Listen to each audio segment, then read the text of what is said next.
எல்லாம் வல்ல இறைவனுடைய திருவடிகளை என்னுடைய மனமொழிமைகளால் போற்றி பணிகின்றேன். நம்முடைய தமிழை 3 கூறுகளாக பிரித்தார்கள். இயல், இசை, நாடகம் என்று 3 கூறுகளாக தமிழை நம் பெரியவர்கள் பிரித்தார்கள். 3ம் 3 கடல்கள், அதில் எந்த சந்தேகமும் இல்லை. இயல் எப்படி ஆழமானதோ அதுபோலவே இசையும் ஆழமானது, நாடகமும் ஆழமானது. 3க்கும் இருக்கக்கூடிய சிறப்பு என்னவென்றால், அது நம்மை இறைவனிடம் கொண்டு போய் சேர்க்கிற வல்லமை பெற்றிருக்கிறது. இயலூடாகவும் கடவுளை அடையலாம், இசையூடாகவும் கடவுளை அடையலாம், நாடகத்தினூடாகவும் கடவுளை அடையலாம். அந்த வகையிலே நம் பெரியவர்கள் இந்த 3ஐயும் பண்ணி வைத்திருக்கிறார்கள். ஆனாலும் நம் பெரியவர்கள் இந்த 3இலே முதலிடத்தை இயலுக்குத்தான் கொடுத்தார்கள், இயல் தமிழுக்குத்தான் கொடுத்தார்கள். அதனால்தான் வரிசை பண்ணுகிற பொழுது இயல், இசை, நாடகம் என்று வரிசை பண்ணினார். அதற்கு காரணம் இருக்கிறது. இயல் என்பதுதான் அடிப்படை தமிழ். அதற்கு ராகம் சேர்க்கிற பொழுது இசை வருகிறது, பாவம் சேர்க்கிற பொழுது நாட்டியம் வருகிறது. ஆகவே இயல்தான் அடிப்படை என்றபடியால் இயலுக்கு முதலிடம். அதைவிட முக்கியமான ஒரு காரணம் இருக்கிறது. இயல்தான் மனிதனை வளர்க்கின்ற சக்தி பெற்றது. உலக வாழ்க்கையிலும் வளர்க்கும், அருள் வாழ்க்கையிலும் வளர்க்கிற சக்தி இந்த இயல் தமிழுக்கு உண்டு. அதனால்தான் இசையிலே ஒருவர் எவ்வளவு கெட்டிக்காரராக இருந்தாலும் அவரை கலைஞர்கள் என்று சொல்வதுதான் வழக்கம். நாடகத்திலே ஒருவர் எவ்வளவு கெட்டிக்காரர்களாக இருந்தாலும் அவர்களை கலைஞர்கள் என்றுதான், நாடக கலைஞன் என்றுதான் சொல்கிறார்கள், இசைக்கலைஞன் என்றுதான் சொல்கிறார்கள். ஆனால் இயல் துறையிலே இருக்கிறவர்களை கலைஞர்கள் என்று சொல்வதில்லை, அவர்களை அறிஞர்கள் என்று சொல்வதை உலகம் ஒரு வழக்கமாக வைத்திருக்கிறது. அறிஞர்கள் என்று ஏன் சொன்னதென்றால், அவர்கள் தாமும் வளர்ந்து மற்றவர்களையும் வளர்க்க வேண்டும். இந்த கடமை இயல் துறை சார்ந்த எல்லாருக்கும் உண்டு. ஆனால் புகழ் போட்டியிலே இன்றைக்கு இயல் துறை சார்ந்தவர்களும் தங்களை கலைஞர்களாக்க முயற்சி பண்ணி கொண்டிருக்கிறார்கள். எனக்கு அதிலே உடன்பாடு இல்லை. பேச்சு என்பது ஒரு கலை அல்ல, அது வாழ்வு. கலை என்பது யாராவது ஒருவனுக்கு, 1000-லே ஒருவனுக்கு, 1,00,000-லே ஒருவனுக்கு வாய்க்கிற ஒரு திறமை, அதில் சந்தேகமில்லை. ஆனால் அந்த திறமையை வைத்துக்கொண்டு நான் தான் பெரியவன் என்று ஒருவன் நினைத்தால் அவன் ஏமாந்து போவான். காரணம் என்னவென்றால், உலகத்திலே இறைவன் ஒவ்வொரு பொருளுக்கும் ஏதோ ஒரு திறமையை கொடுத்துத்தான் படைத்திருக்கிறான். ஒவ்வொருவருக்கும் ஏதோ திறமை இருக்கிறது. சில திறமைகள் மேடை ஏறுகின்றன, சில திறமைகள் மேடை ஏறுவதில்லை, அவ்வளவுதான் வித்தியாசம். மேடை ஏறுகிறோம் என்பதற்காக நாங்கள் பெரியவர்கள் என்று நினைத்தால் மேடை ஏறுகிற தகுதி எங்களுக்கு இல்லாமல் போய்விடும். ஒரு முறை அவ்வை பிராட்டியார் ஒரு பெரிய அரசவையிலே புலவர்கள் கூடியிருந்தார்கள். அப்படி புலவர்கள் கூடியிருக்கிற அந்த அரசவைக்கு வந்த அவ்வை பிராட்டியார் இருந்து அந்த சபையிலே ஒருவராக வந்து உட்கார்ந்தார். உங்கள் திறமைகளை சொல்லுங்கள் என்று அந்த அரசன் சொன்னான். உடனே அங்கே இருந்த புலவர்கள் எல்லாம் எழுந்து, நான் இப்படிப்பட்ட கெட்டிக்காரன், நான் இது படித்திருக்கிறேன், அது படித்திருக்கிறேன் என்று ஆளுக்கு ஒரு தன் பெருமையை தானே சொல்லத் தொடங்கினார்கள். நான் ராமாயணத்திலே கெட்டிக்காரன், நான் திருக்குறளிலே கெட்டிக்காரன் என்று ஒவ்வொருவரும் ஒவ்வொரு பெருமை சொன்னார்கள். நான் அந்த நூல் எழுதியிருக்கிறேன், இந்த நூல் எழுதியிருக்கிறேன் என்று பெருமை சொன்னார்கள். ஔவையார் சிரித்து கொண்டே உட்கார்ந்திருந்தார். எல்லாரும் தங்கள் பெருமை பேசிய பிறகு ஔவை எழும்பினாள். எழும்பி இந்த புலவர்களை பார்த்து சொன்னால், பைத்தியக்கார புலவர்களே, நீங்கள் கெட்டிக்காரர்கள் என்று பெருமை பேசுவதை இன்றோடு விட்டுவிடுங்கள் என்றார். புலவர்களுக்கு கொஞ்சம் மன வருத்தம். நம் பெருமையை நாம் சொல்ல ஔவை இப்படி சொல்லுகிறாளே என்று மனம் வருந்தினார்கள். ஔவையார் சொன்னார், உலகத்திலே இருக்கிற எந்த ஜீவராசிக்கும் ஒரு கெட்டித்தனம் இல்லாமல் இல்லை, ஒரு ஆற்றல் இல்லாமல் இல்லை. சொல்லிவிட்டு சொல்லுகிறார், அதை வரிசைப்படுத்தி ஒரு வெண்பாவாக பாடுகிறார். சொன்னார், வான் குருவியின் கூடு, வல் அரக்கு தொல் கரையான், தேன் சிலம்பி யாவர்க்கும் செய்தறிதாள். 4 விஷயங்களை வரிசைப்படுத்துகிறார். புலவர்களை பார்த்து சொன்னார், நீங்கள் எல்லாம் பெரிய புலவர்கள், பெரிய ஆற்றலாளர்கள் என்று சொல்கிறீர்களே, வான்குருவி கூட்டை பார்த்திருக்கிறீர்களா? ஒரு நல்ல புலவனுக்கு என்ன அடையாளம் தெரியுமா? இயற்கையை அவன் படிக்க வேண்டும். புஸ்தகத்தை படிப்பதல்ல படிப்பு. இயற்கையை படித்தால்தான் புஸ்தகத்திலே பெரும்புலவர்கள் என்ன சொன்னார்கள் என்று நமக்கு புரியும். ஔவையார் சொன்னார், வான்குருவியின் கூட்டை பார். கிராமங்களில் இருக்கிறவர்களுக்கு வான்குருவி கூடு தெரியும். இப்போ எல்லாம் பட்டினத்திலே வந்த பிறகு குருவியே இல்லாமல் போய்விட்டது, கூடங்கே இருக்க போகிறது. வான்குருவியினுடைய ஆச்சரியம் என்னவென்றால், அது பனை மரத்திலோ தென்னை மரத்திலோ கூடு கட்டும். அந்த கூடு மேலிருந்து கீழே தொங்குகிற வகையிலே அமைந்திருக்கும். பார்த்தவர்களுக்கு தெரியும், மேலே இருந்து இப்படி தொங்கும். ஏன் அது கூட அமைக்கிறது என்றால், முட்டை போட்டு குஞ்சு பொரிப்பதற்காக கூட அமைக்கிறது. அதான் அமைப்பு. அப்போது அந்த கூட்டை மேலே இருந்து கீழே வர்ற மாதிரி கட்டும். அப்போ அதுக்கு எது சுலபம்? பறந்து வருகிற பறவை வாசலை எங்கே வைக்க வேண்டும் நினைத்து பாருங்கள். பறந்து வந்து அப்படியே உள்ளே போவதானால் மேலே வாசல் வைக்க வேணும். அதுதானே நியாயம். அந்த குருவி மேலே வாசல் வைக்கவில்லை. அந்த கூட்டில் மேலே இருந்து உள்ளே போக முடியாது, கீழே இருந்து தான் உள்ளே போக முடியும். அப்போது ஒரு ஆபத்து வந்து விடுகிறது. கீழே வாசல், கூடி இப்படி தொங்குகிறது, குருவி இப்படி போக வேண்டும். இப்போ என்ன ஆபத்து என்றால், அந்த கூட்டிலே போய் முட்டை விட்டால் கீழே இருக்கிற வாசல் வழியாக முட்டைகள் கீழே விழுந்து உடைந்து போய்விடும். நான் சொல்கிறது உங்களுக்கு புரிகிறதுங்களா? முட்டை போடத்தான் கூடு, கூட்டு கீழே இப்படி ஓட்டை, மேலே போய் இருந்தது முட்டை போட்டால் உருண்டு வந்து முட்டை கீழே விழுந்து வெடித்து விடும். அப்போ இந்த குருவி என்ன பண்ணுகிறது? இந்த கூட்டை கீழ் வழியாக கட்டி, ஏன் மேலே இருந்து அதுக்கு எதிரிகள் உள்ளே நுழைந்து விடக்கூடாது, கீழே அந்தரத்திலே தொங்கினால் உள்ளே நுழைய முடியாது என்பதனாலே அதுக்கு அப்படி ஒரு திட்டம். அந்த கூட்டை கட்டிவிட்டு அந்த கூட்டுக்குள்ளே தான் இருந்து முட்டை போடுவதற்கு ஒரு கிண்ணம் போல ஒன்றை அமைத்திருக்கும். இந்த வான்குருவி கூடு பார்த்தவர்களுக்கு தெரியும். இப்படி தொங்கும், உள்ளே ஒரு கிண்ணம், அதுக்குள்ளே போய் முட்டை போடும். இது எந்த இன்ஜினியரிங் காலேஜிலே படித்தது? இதுதான் கேள்வி. இது வேலை செய்வதற்கு, இது ஒரு வீடு கட்டுவதற்கு இதுக்கு ஆர்கிடெக்ட் யாரும் கிடையாது, எந்த ஆர்கிடெக்டும் கிடையாது, அதுவே தான் ஆர்கிடெக்ட். அது கட்டுவதற்கு கொத்தனார் இது இல்லை, வேலையாட்கள் ஒருத்தரும் கிடையாது, அதுவே தான் கொத்தனார். கடைசி கடவுள் 2 கையாவது கொடுத்தாரா இந்த கூட்டை கட்டுவதற்கானால்? கையும் கிடையாது. வெறும் இந்த சொண்டு அழகை வைத்துக்கொண்டு அந்த அழகினாலே இப்படி ஒரு அழகான கூடு கட்டுகிறது. தன் தேவைக்கு தன் வசதிக்கேற்ப கூட்டை கட்டி அதற்குள்ளே போயிருந்து முட்டை போடுகிறதே. இதை காட்டிவிட்டு ஔவையார் சொன்னார் புலவர்களை பார்த்து, பெரும் புலவர்கள் என்று எல்லாரும் பேசிக்கொண்டீர்களே, யாராவது ஒருத்தன் இப்படி ஒரு கூடு கட்டி காட்டுங்கடா என்றான். பேசினவனெல்லாம் கப்பண்டு உட்கார்ந்துட்டான். வான் குருவியின் கூடு, வல்லரக்கு தொல் கரையான். இந்த கரையான் புத்து பார்த்துருக்கிறீர்களா? நிலத்தை கிண்டினால் தட்டு தட்டு தட்டாக கட்டும். இந்த ஃப்ளாட்ஸ் கட்டுற திட்டத்தையே கொண்டு வந்தது கரையான் தான் முதல். பெரிய பெரிய தொடர் மாடிகள் கட்டுகிறார்களே, அதை கொண்டு வந்தது கரையான் தான். தனக்குள்ளே கட்டும். இதுக்காவது சொண்டு அழகு இருந்தது, இதுக்கு அதுக்கும் கிடையாது. இப்படி நசிச்சா நசிகிற பூச்சி.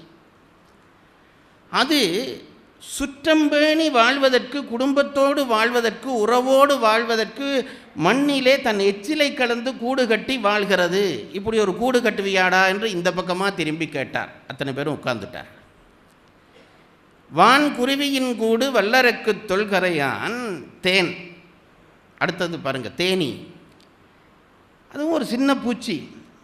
இந்த உலகத்திலே உணவு சேகரிப்பு முறையை மக்களுக்கு சொல்லிக் கொடுத்தது அதுதான்.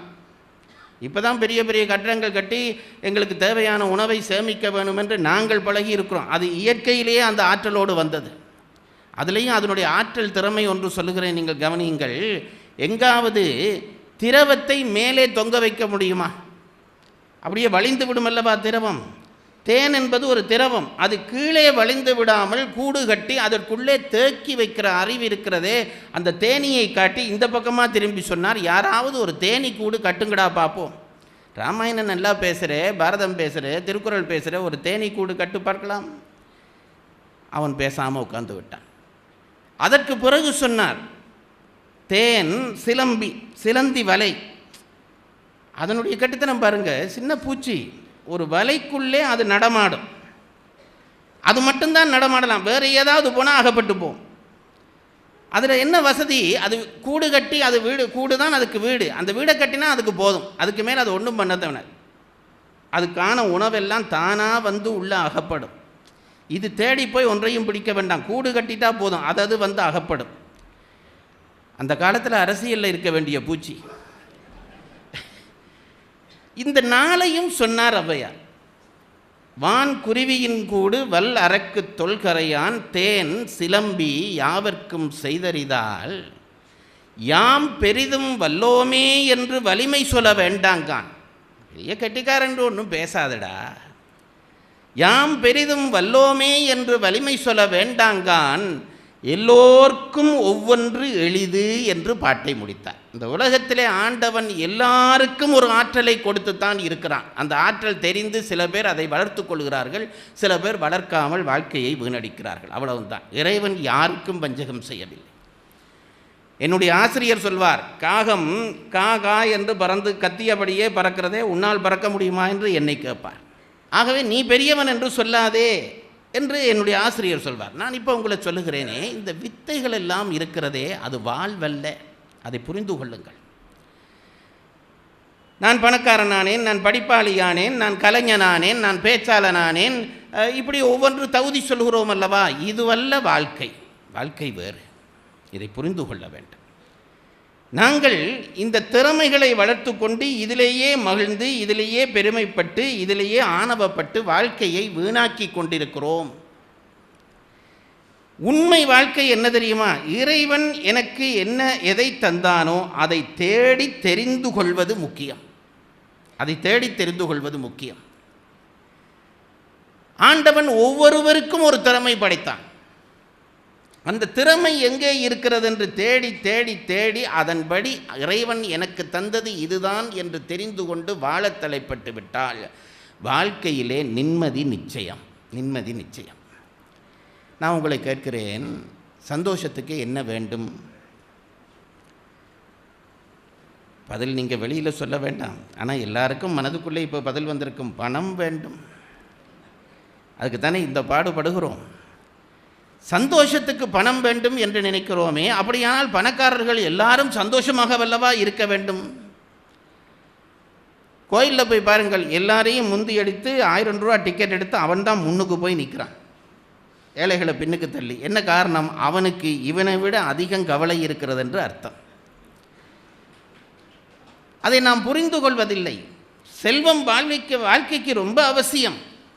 பாரதியார் செல்வத்தை பற்றி கிண்டல் அடித்து பேசிட்டு சொல்லுகிறார், நான் செல்வத்தை இழிவு செய்யவில்லை, மாமகற்கு ஒரு ஊறு நினைத்திலேன் என்று சொல்வார். நான் செல்வத்தை குறை சொல்லவில்லை, ஆனால் செல்வத்தினாலே சந்தோஷம் நிம்மதி வரும் என்று நீ நினைத்தால் ஏமாந்து போவாய், ஏமாந்து போவாய். நிம்மதி எதனால் வரப்போகிறது என்றால் அறத்தினால் அன்றி நிம்மதி எவர்க்கும் வராது. இதை தயவு செய்து புரிந்து கொள்ளுங்கள்.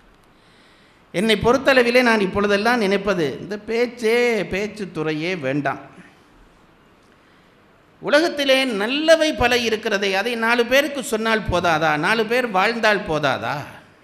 என்னிடம் கொழும்பிலே சில மாணவர்கள், ரொம்ப பிற்பட்ட குடும்பங்களைச் சேர்ந்த மாணவர்கள், தமிழை சரியாக பேசக்கூட அவர்களுக்கு தெரியாது.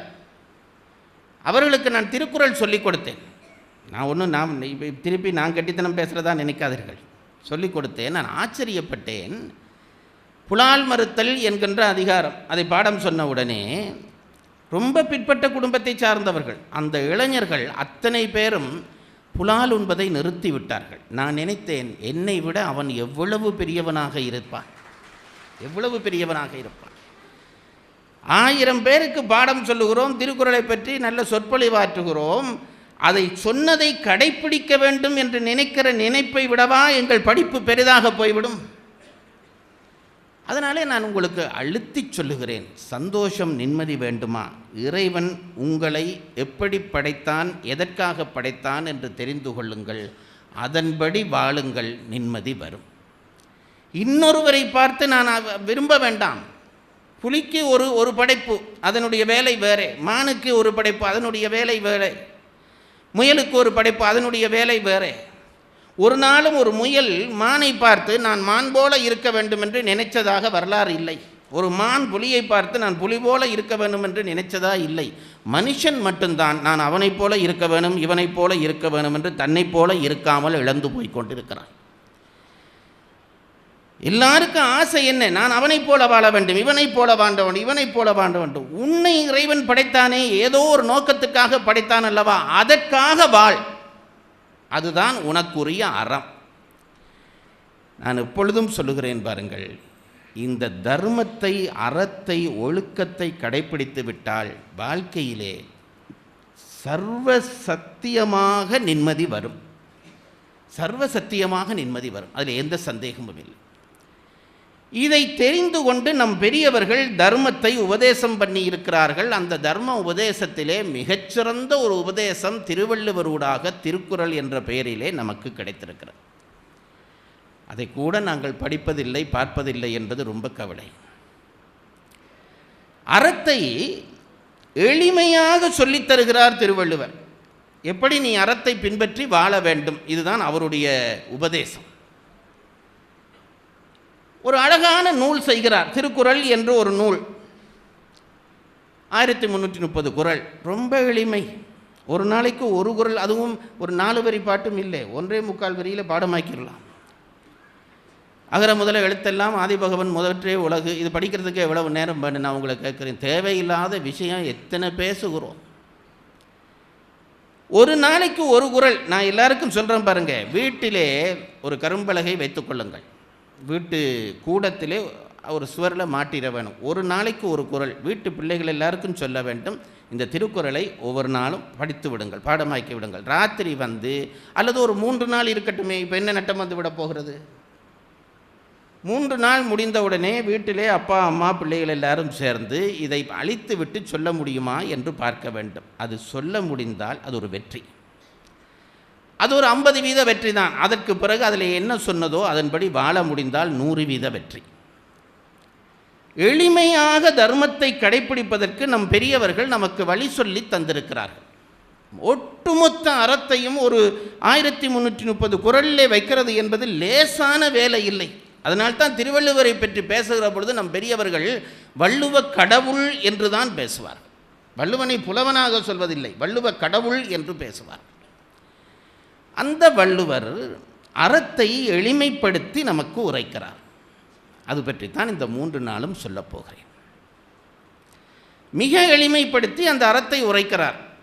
எப்பவும் பாருங்க, ஒரு நல்ல தாய்க்கு அல்லது ஒரு நல்ல தந்தைக்கு பிள்ளைகளுக்கு ஏதாவது கொடுக்க வேண்டுமானால் அதை எப்படியும் கொடுத்து விட வேண்டும் என்று விருப்பம் வரும். வீட்டிலே ஒரு பிறந்த நாள் பிள்ளையினுடைய பிறந்த நாளுக்கு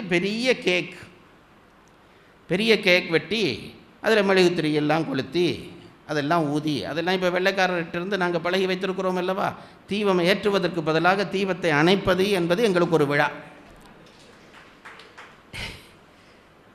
ஒளியேற்றி மகிழ்வது போய் ஒளியை அணைத்து, அதாவது நிலையாமை அவங்களுக்கெல்லாம் இப்போவே விளங்கிவிட்டது. இதுபோல்தான் என்றோ ஒரு நாள் நீ அணைந்து போகப் போகிறாய் என்பதை மறைமுகமாக சொல்கிறார்கள். பெரிய கேக் வந்து விட்டது. இப்போ பிள்ளைக்கு அதை ஊட்ட வேணும். தாய் என்ன செய்வாள்? முதல்ல அதை பெரிய துண்டாக வெட்டுவாள். இவ்வளோ பெரிய கேக் இருக்கிறது அல்லவா, ஒரு பெரிய 3 துண்டு. இப்போவும் பிள்ளையாலே அதை சாப்பிட முடியாது. அதுவே பெரிய துண்டாக இருக்கிறது, எப்படி சாப்பிட முடியும்? பிறகு அந்த ஒரு பெரிய துண்டை எடுத்துக்கொண்டு அதை துண்டு துண்டாக வெட்டுவது. ஒரு பெரிய அந்த கேக் துண்டை எடுத்துக்கொண்டு அதை இப்படி துண்டு துண்டாக வெட்டினார். அப்பவும் சாப்பிட முடியவில்லை. அப்போ இன்னும் எளிமையாக இதை கொடுக்க வேண்டும் என்று அந்த ஒவ்வொரு துண்டையும் 10 துண்டாக வெட்டினார். பெரிய கேக் அதை 3ஆக வெட்டி, அதை ஒரு பெரிய துண்டாக வெட்டி, அந்த ஒவ்வொரு துண்டையும் 10 வெட்டினால் ஒரு சின்ன துண்டாக வந்தது. இப்போ அம்மா என்ன செய்தால், அந்த சின்ன துண்டு கேக்கை எடுத்து பிள்ளைக்கு வாயிலே கொடுத்தாள். பிள்ளை ஆனந்தமாக அதை சாப்பிட்டான். இந்த வேலையைத்தான் திருவள்ளுவர் செய்தார். அறம் என்கின்ற ஒரு பெரிய கேக்கை தயாரித்து அதை 3 பாலாக்கினார். அறத்துப்பால், பொருட்பால், காமத்துப்பால், 3 பால். பெரிய பீஸ் வெட்டியாச்சு. ஒருத்தனுக்கும் சாப்பிட முடியாதுன்ற அவருக்கே தெரியும். அதுக்கு பிறகு என்ன செய்தார், இன்னும் சின்ன சின்ன துண்டுகளாக வெட்டினார். இயல்கள் என்று வெட்டினார். அதை இன்னும் வெட்டினார். அதுக்கும் சாப்பிட முடியலை. இன்னும் சின்ன துண்டாக வெட்டினார். அதிகாரம் என்று ஒவ்வொரு அதிகாரமாக ஒவ்வொரு துண்டா வெட்டினார். அதுவும் இவன் மாட்டான் என்று அவனுக்கு தெரியும். அதை 10 துண்டா வெட்டினார். அதுதான் ஒரு குறள். இப்போ இந்த ஒரு குறளை எடுத்து சாப்பிட்றான்னு சொன்னோடனே கேக் சாப்பிட்ற மாதிரி இந்த பிள்ளை ஆனந்தமாக சாப்பிடுகிறதல்லவா? அப்படி சாப்பிட வேண்டும் என்று தாய் நினைப்பது போல நினைத்தவர் திருவள்ளுவர். அதனால்தான் பாலென்று பிரித்து, இயல் என்று பிரித்து, அதிகாரம் என்று பிரித்து, குறள் என்று பிரித்து நம் கையிலே தந்திருக்கிறார். இதில் பாருங்க, அதில் முதற்பால் அறத்துப்பால், பொருட்பால், காமத்துப்பால், அது ஒரு பக்கம் இருக்கட்டும். முதல் பால் அறத்துப்பால். அறத்துப்பாலிலே நூல் செய்கிற முறைப்படி முன்னாலே பாயிரம் என்று ஒன்று எழுத வேண்டும். அது தமிழ் மரபு. அது என்ன பாயிரம்? பாயிரம் என்றால் இந்த நூல் என்ன சொல்லப்போகிறது என்ற விவரத்தை சொல்வது. இன்றைக்கு நாங்கள் முன்னுரை என்று சொல்கிறோமே, புஸ்தகம் எழுதினால் முன்னுரை, அணிந்துரை, இப்படி சொல்லுகிறோமே, தந்துரை, இப்படி அதுக்கு பல பெயர்கள் வைக்கிறோம். பழைய காலத்திலே அதுக்கே வரைவிலக்கணம் பண்ணி வைத்திருந்தார்கள் நம் புலவர்கள். இப்போ ஒரு முன்னுரையாக இருந்தால் அவரை பற்றி அந்த புத்தகம் எழுதினபடி அவன் முன்னுரை எழுதுகிறவன் புத்தகமே வாசிக்க மாட்டான். முன்னுரை எழுத கொடுத்தால் சும்மா அது எழுதினவரை பற்றி தெரியும். அவர் அப்படிப்பட்டவர் இப்படிப்பட்டவர் அவரை புழுகி எழுதிட்டு இதுதான் முன்னுரை என்று முறை வந்துவிட்டது. அந்த காலத்தில் அப்படியெல்லாம் செய்ய முடியாது. முன்னுரை எழுதினால் அந்த நூல் பற்றிய விவரம் அந்த முன்னுரையிலே இருக்க வேண்டும். அதற்கு பாயிரம் என்று பெயர். இன்றைய முன்னுரைக்கு அன்றைக்கு வைத்த பெயர் பாயிரம். இந்த பாயிரத்தை ஏன் நூல் முகப்பிலே வைத்தார்கள் என்றால், அந்த காலத்திலே இப்படியெல்லாம் புஸ்தகம் கிடையாது, நூலகங்கள் கிடையாது. இப்போ எல்லாம் நூலகத்துக்குள்ளே போனால் தமிழ் என்றால் அது தனி செக்ஷனாக பிரித்து வச்சுருப்பார்கள், விஞ்ஞானம் பிரித்து வச்சிருக்கிறார்கள். அந்த காலத்தில் அப்படியெல்லாம் இருந்தது கிடையாது. அப்போது ஒருவன் ஒரு நூலை படிக்க வேண்டும். அந்த நூல் அவனுக்கு தேவையானதாக இருக்க வேண்டும். நூல் எத்தனை நூல் இருக்குது? இப்போ பாருங்கள், ஒரு மெடிக்கல் காலேஜ் பையனுக்குரிய புஸ்தகம் இருக்கிறது. அதை நான் படித்தா என்ன ஆக போகுது? அது படிக்க முடியுமா? என்னால் படிக்க முடியுமா? அதுக்கான முன்னறிவு உண்டா? படிக்க முடியாது. அப்போ எனக்குரிய நூல் எது என்பதற்கு நான் லைப்ரரிக்குள்ளே போனால் எல்லாம் வகுத்து வைத்திருக்கிறார்கள். இதுதான் தமிழ் நூல் என்றால் நான் எடுத்து படிக்கலாம். அந்த காலத்தில் இப்படி நூலக பிரிவு வசதி இல்லாதபடியால் நூல் முழுவதும் படித்து இந்த புத்தகம் எதை பற்றி எழுதியிருக்கின்ற தெரிஞ்சு இது எனக்கு பயனில்லை என்று விட்டால் எவ்வளவு காலம் வீணாக போகும். அதற்கு பெரியவர்கள் சொன்னார்கள், சின்னால் பல்வினி சிற்றறிவுடையார்க்கு. கடுந்தமிழில் சொல்கிறேன். தமிழ் என்கிறோமே, இந்த தமிழ் புரிகிறதா? சின்னால் பல்வினி சிற்றறிவு. மனிதனுக்கு ஆயுள் காலம் ரொம்ப கொஞ்சம். அது எல்லாருமே அப்படித்தானே நினைக்கிறோம். ஒரு மனித பிறவிக்கு 120 வயது வகுக்கப்பட்ட வயது. 4 சனி சுற்று வருகிற வரைக்கும் ஒருத்தன் நினைச்சா வாழ முடியும். அப்படியெல்லாம் இப்போ வாழ முடியலை. சனி ஒரு தரம் சுற்றி வர 30 ஆண்டுகள், 4 தரம் சுற்றலாம். அதனால்தான் அது மங்கு சனி, பொங்கு சனி, தங்கு சனி, மரணச்சனி என்று 4 சனியாக பிரிக்கிறார்கள்.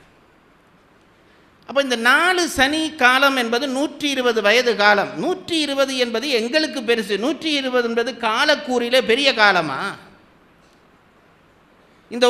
இந்த உலகம் தோன்றி, இந்த காலம் என்கிற அமைப்பு தோன்றி எத்தனை கோடி வருஷம் முடிந்து விட்டது.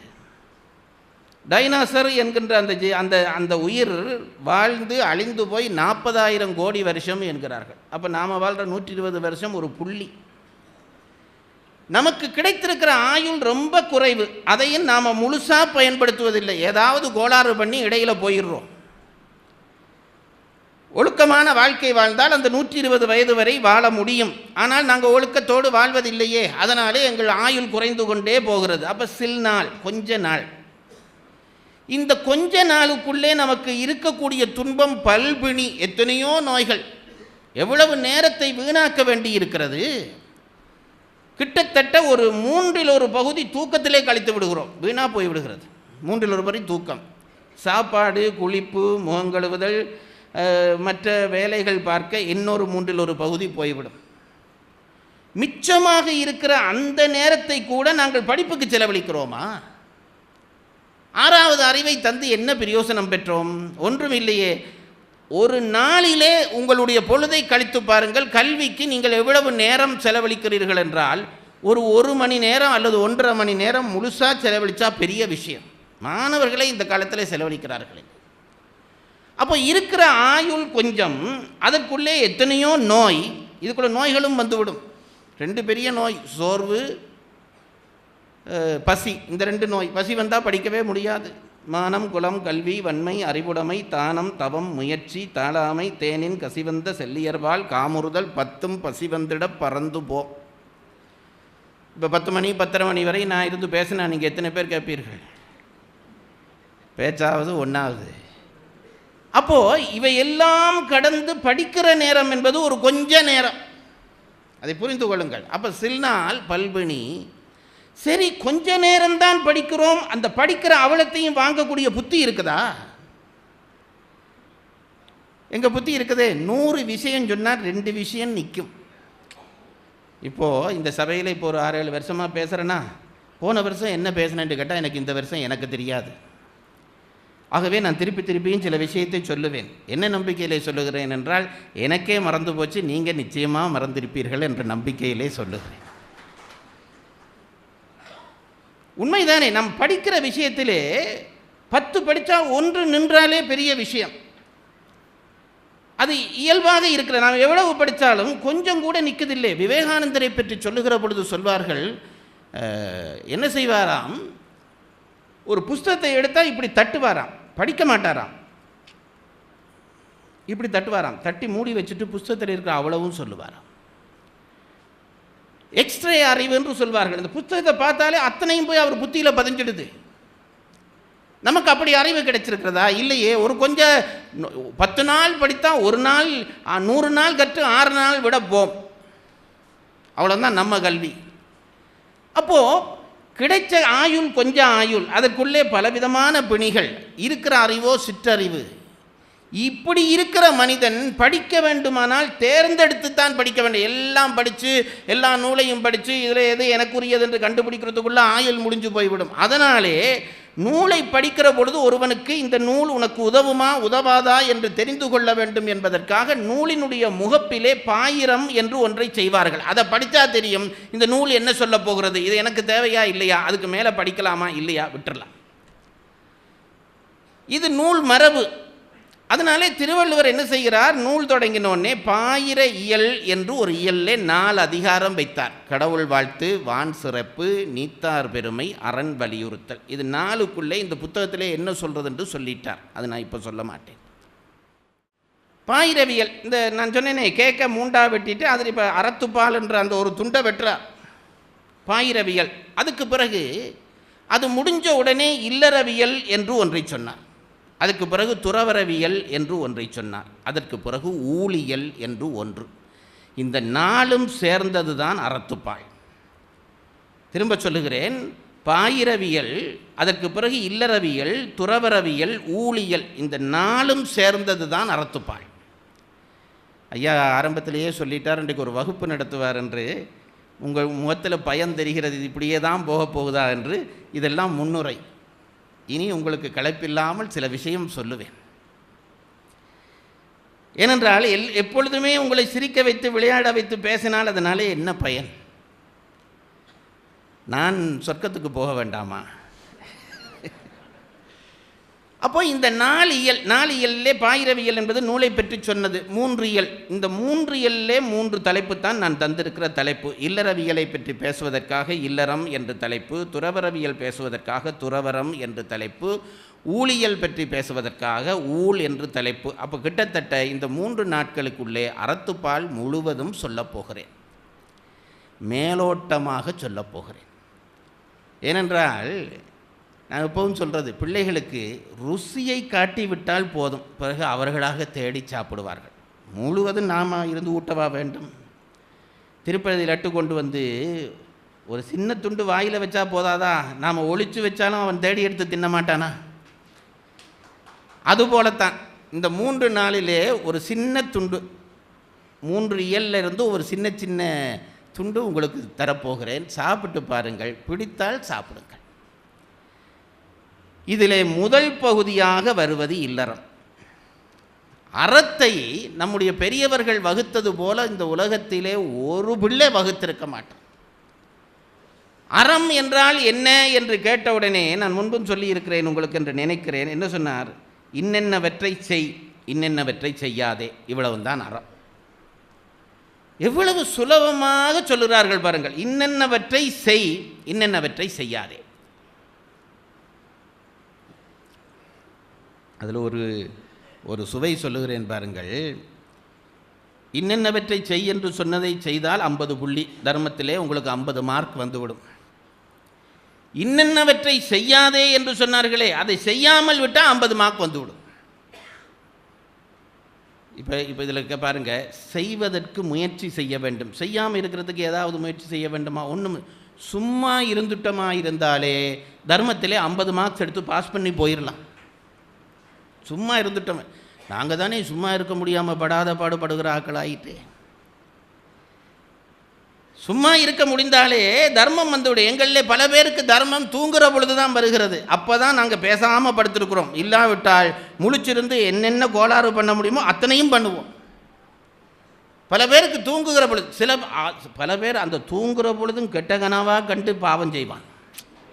அவனுக்கு அப்பவும் நிம்மதி. இவனை எப்படி செய்யலாம், அவனை எப்படி வீழ்த்தலாம், இவனை எப்படி நாசமாக்கலாம், இதுவே நினைப்பான். ஆனால் நீ தூக்கத்திலையும் பாவம் தர்றவன் இருக்கிறான். அப்போ 50 புள்ளி திருவள்ளுவர் சொல்லுகிறார். இன்னென்னவற்றை செய். நீங்கள் எந்த அதிகாரத்தை எடுத்து பார்த்தாலும் செய் என்று சொல்கிற அதிகாரம் கொஞ்சம் இருக்கும். செய்யாதே. செய்ய என்று முதல் என்ன செய்ய வேண்டும்? செய்யாதே என்று சொன்னவற்றை எல்லாம் செய்யாமல் விட வேண்டும். பிறகு செய் என்பவற்றை செய்ய வேண்டும். அதான் நம் யோக முயற்சி செய்தவர்கள், பதஞ்சலி முனிவர் போன்ற யோக முயற்சி சொன்னவர்கள் என்ன சொன்னார்கள்? அட்டாங்க யோகம் சொல்லுகிற பொழுது முதல் 2ஆக இயமம் நியமம் என்று 2ஐ வகுத்தார்கள். இயமம் என்றால் என்னென்னவற்றை செய்யக்கூடாதோ அதை விட்டுற வேண்டும். அதற்கு பிறகு நியமம், இன்னென்னவற்றை செய்வதென்றால் செய்ய வேண்டும். உங்களுக்கு தெரியும், இந்த கடலிலே ஆற்றிலே இளைஞர்கள் நீந்துவார்கள். நீந்துகிற காட்சி படத்திலேயாவது பார்த்துருப்போம் தானே? தண்ணியை எதிர்த்து முன்போக வேண்டும். அதுக்கு என்ன செய்வார்கள் தெரியுமா? இளைஞர்கள் இப்படி கையை விட்டு இப்படி நீரை விலத்துவார்கள். அவன் நீந்துற முயற்சி அதுதான். நானும் நீந்துவேன், அது உங்களுக்கு சொல்லத்தானே வேண்டும். தண்ணியிலே மிதக்கிற மாதிரி மிதப்பேன். அது தெரிஞ்சபடியாக சொல்கிறேன். நீந்துற பொழுது என்ன செய்ய வேண்டும் என்றால், முன்னே கையை தண்ணியில் விட்டு இப்படி தண்ணீரை விலத்த வேண்டும். அதுதான் முதல் முயற்சி. இப்படி விலத்தினாலே நாங்கள் முன்னே போயிடுவோம். நீந்துற முயற்சி அதுதான். கையை இப்படி அடிக்க அடிக்க தண்ணியை விலத்த நான் முன்னே போவேன். அதுபோல் பாவங்களை விலத்த புண்ணியத்திலே நகரத் தொடங்கி விடுவோம். அதுதான் யம நியமம். இன்னதை செய்யாதே என்பதை முதல் செய்யாமல் விடு, பிறகு இன்னதை செய் என்பதை செய். தர்மத்திலே 100 மார்க்ஸ். இதை வகுக்கிறார் திருவள்ளுவர். அதில் முதல் விஷயம் என்ன செய்தார்? இல்லறம். அறத்தை 2ஆக பிரித்தார். ஆச்சரியப்பட்டிருக்கிறேன் பாருங்கள். அறத்தை 2 கூறுகளாக பிரித்தார். ஒன்று இல்லறம், அடுத்தது துறவரம். அவ்வளோதாங்க அறம். அதுக்கு மேலே அறம் ஒன்றும் கிடையாது. இல்லறம் என்றால் என்ன? திருமணம் செய்து குழந்தைகள் பெற்று சமுதாயத்தோடு சேர்ந்து வாழ்வது இல்லறம். துறவரம் என்றால் என்ன? இதில் எல்லாம் விட்டு ஒதுங்குவது துறவரம். ஆச்சரியத்தை பாருங்க. இல்லறம் என்பது பற்றுவது. துறவரம் என்பது பற்றை விடுவது. பற்றுவதும் அறம், பற்றை விடுவதும் அறம் என்று சொன்னவர்கள் நம் தமிழர்கள். ரெண்டும் எதிரெதிரானதா இல்லையா? பற்றுவதுக்கு பற்றாதது எதிர். அப்போ பற்றுவது அறமாக இருந்தால் பற்றாதது அறம் இல்லாததாக இருக்க வேண்டும், பற்றாதது அறமாக இருந்தால் பற்றுவது அறம் இல்லாமல் இருக்க வேண்டும். நம் தமிழர்கள் என்ன சொன்னார்கள் தெரியுமா? பற்றுவதும் அறந்தாண்டா, பற்றாததும் அறந்தாண்டா, உன்னால எது முடியுதோ அதை பண்ணு. இதில் ரொம்ப தெளிவாக இருக்க வேண்டும். என்னால் எது முடியுது என்பதை முதல் நான் முடிவு செய்ய வேண்டும். அவன் பண்ணுகிறான் இவன் பண்ணுகிறான் நீ பண்ணாதே. அப்படி பண்ணினா சில சாமிமாருக்கு வருகிற கதி தான் வரும். ஒன்றும் தப்பில்லை. மண்ணில் நல்ல வண்ணம் வாழலாம் வைகளும் எண்ணில் நல்ல கதிக்கு யாதுமோர் குறைவில்லை. ஒரு குறையும் இல்லைடா. சம்பந்தர் சொல்லுகிறார், கண்ணினல் அகதூரம் கழுமல வளநகர் பெண்ணினல்லாலோடும் பெருந்தகை இருந்ததே. அந்த இறைவனே பெண்ணோடு இருக்கிறான், நீ ஏன் கவலைப்படுற? ஒன்றும் கல்யாணம் பண்ணுறது குற்றம் இல்லை, பண்ணு. இன்னொரு ரகசியம் சொல்லட்டுங்களா?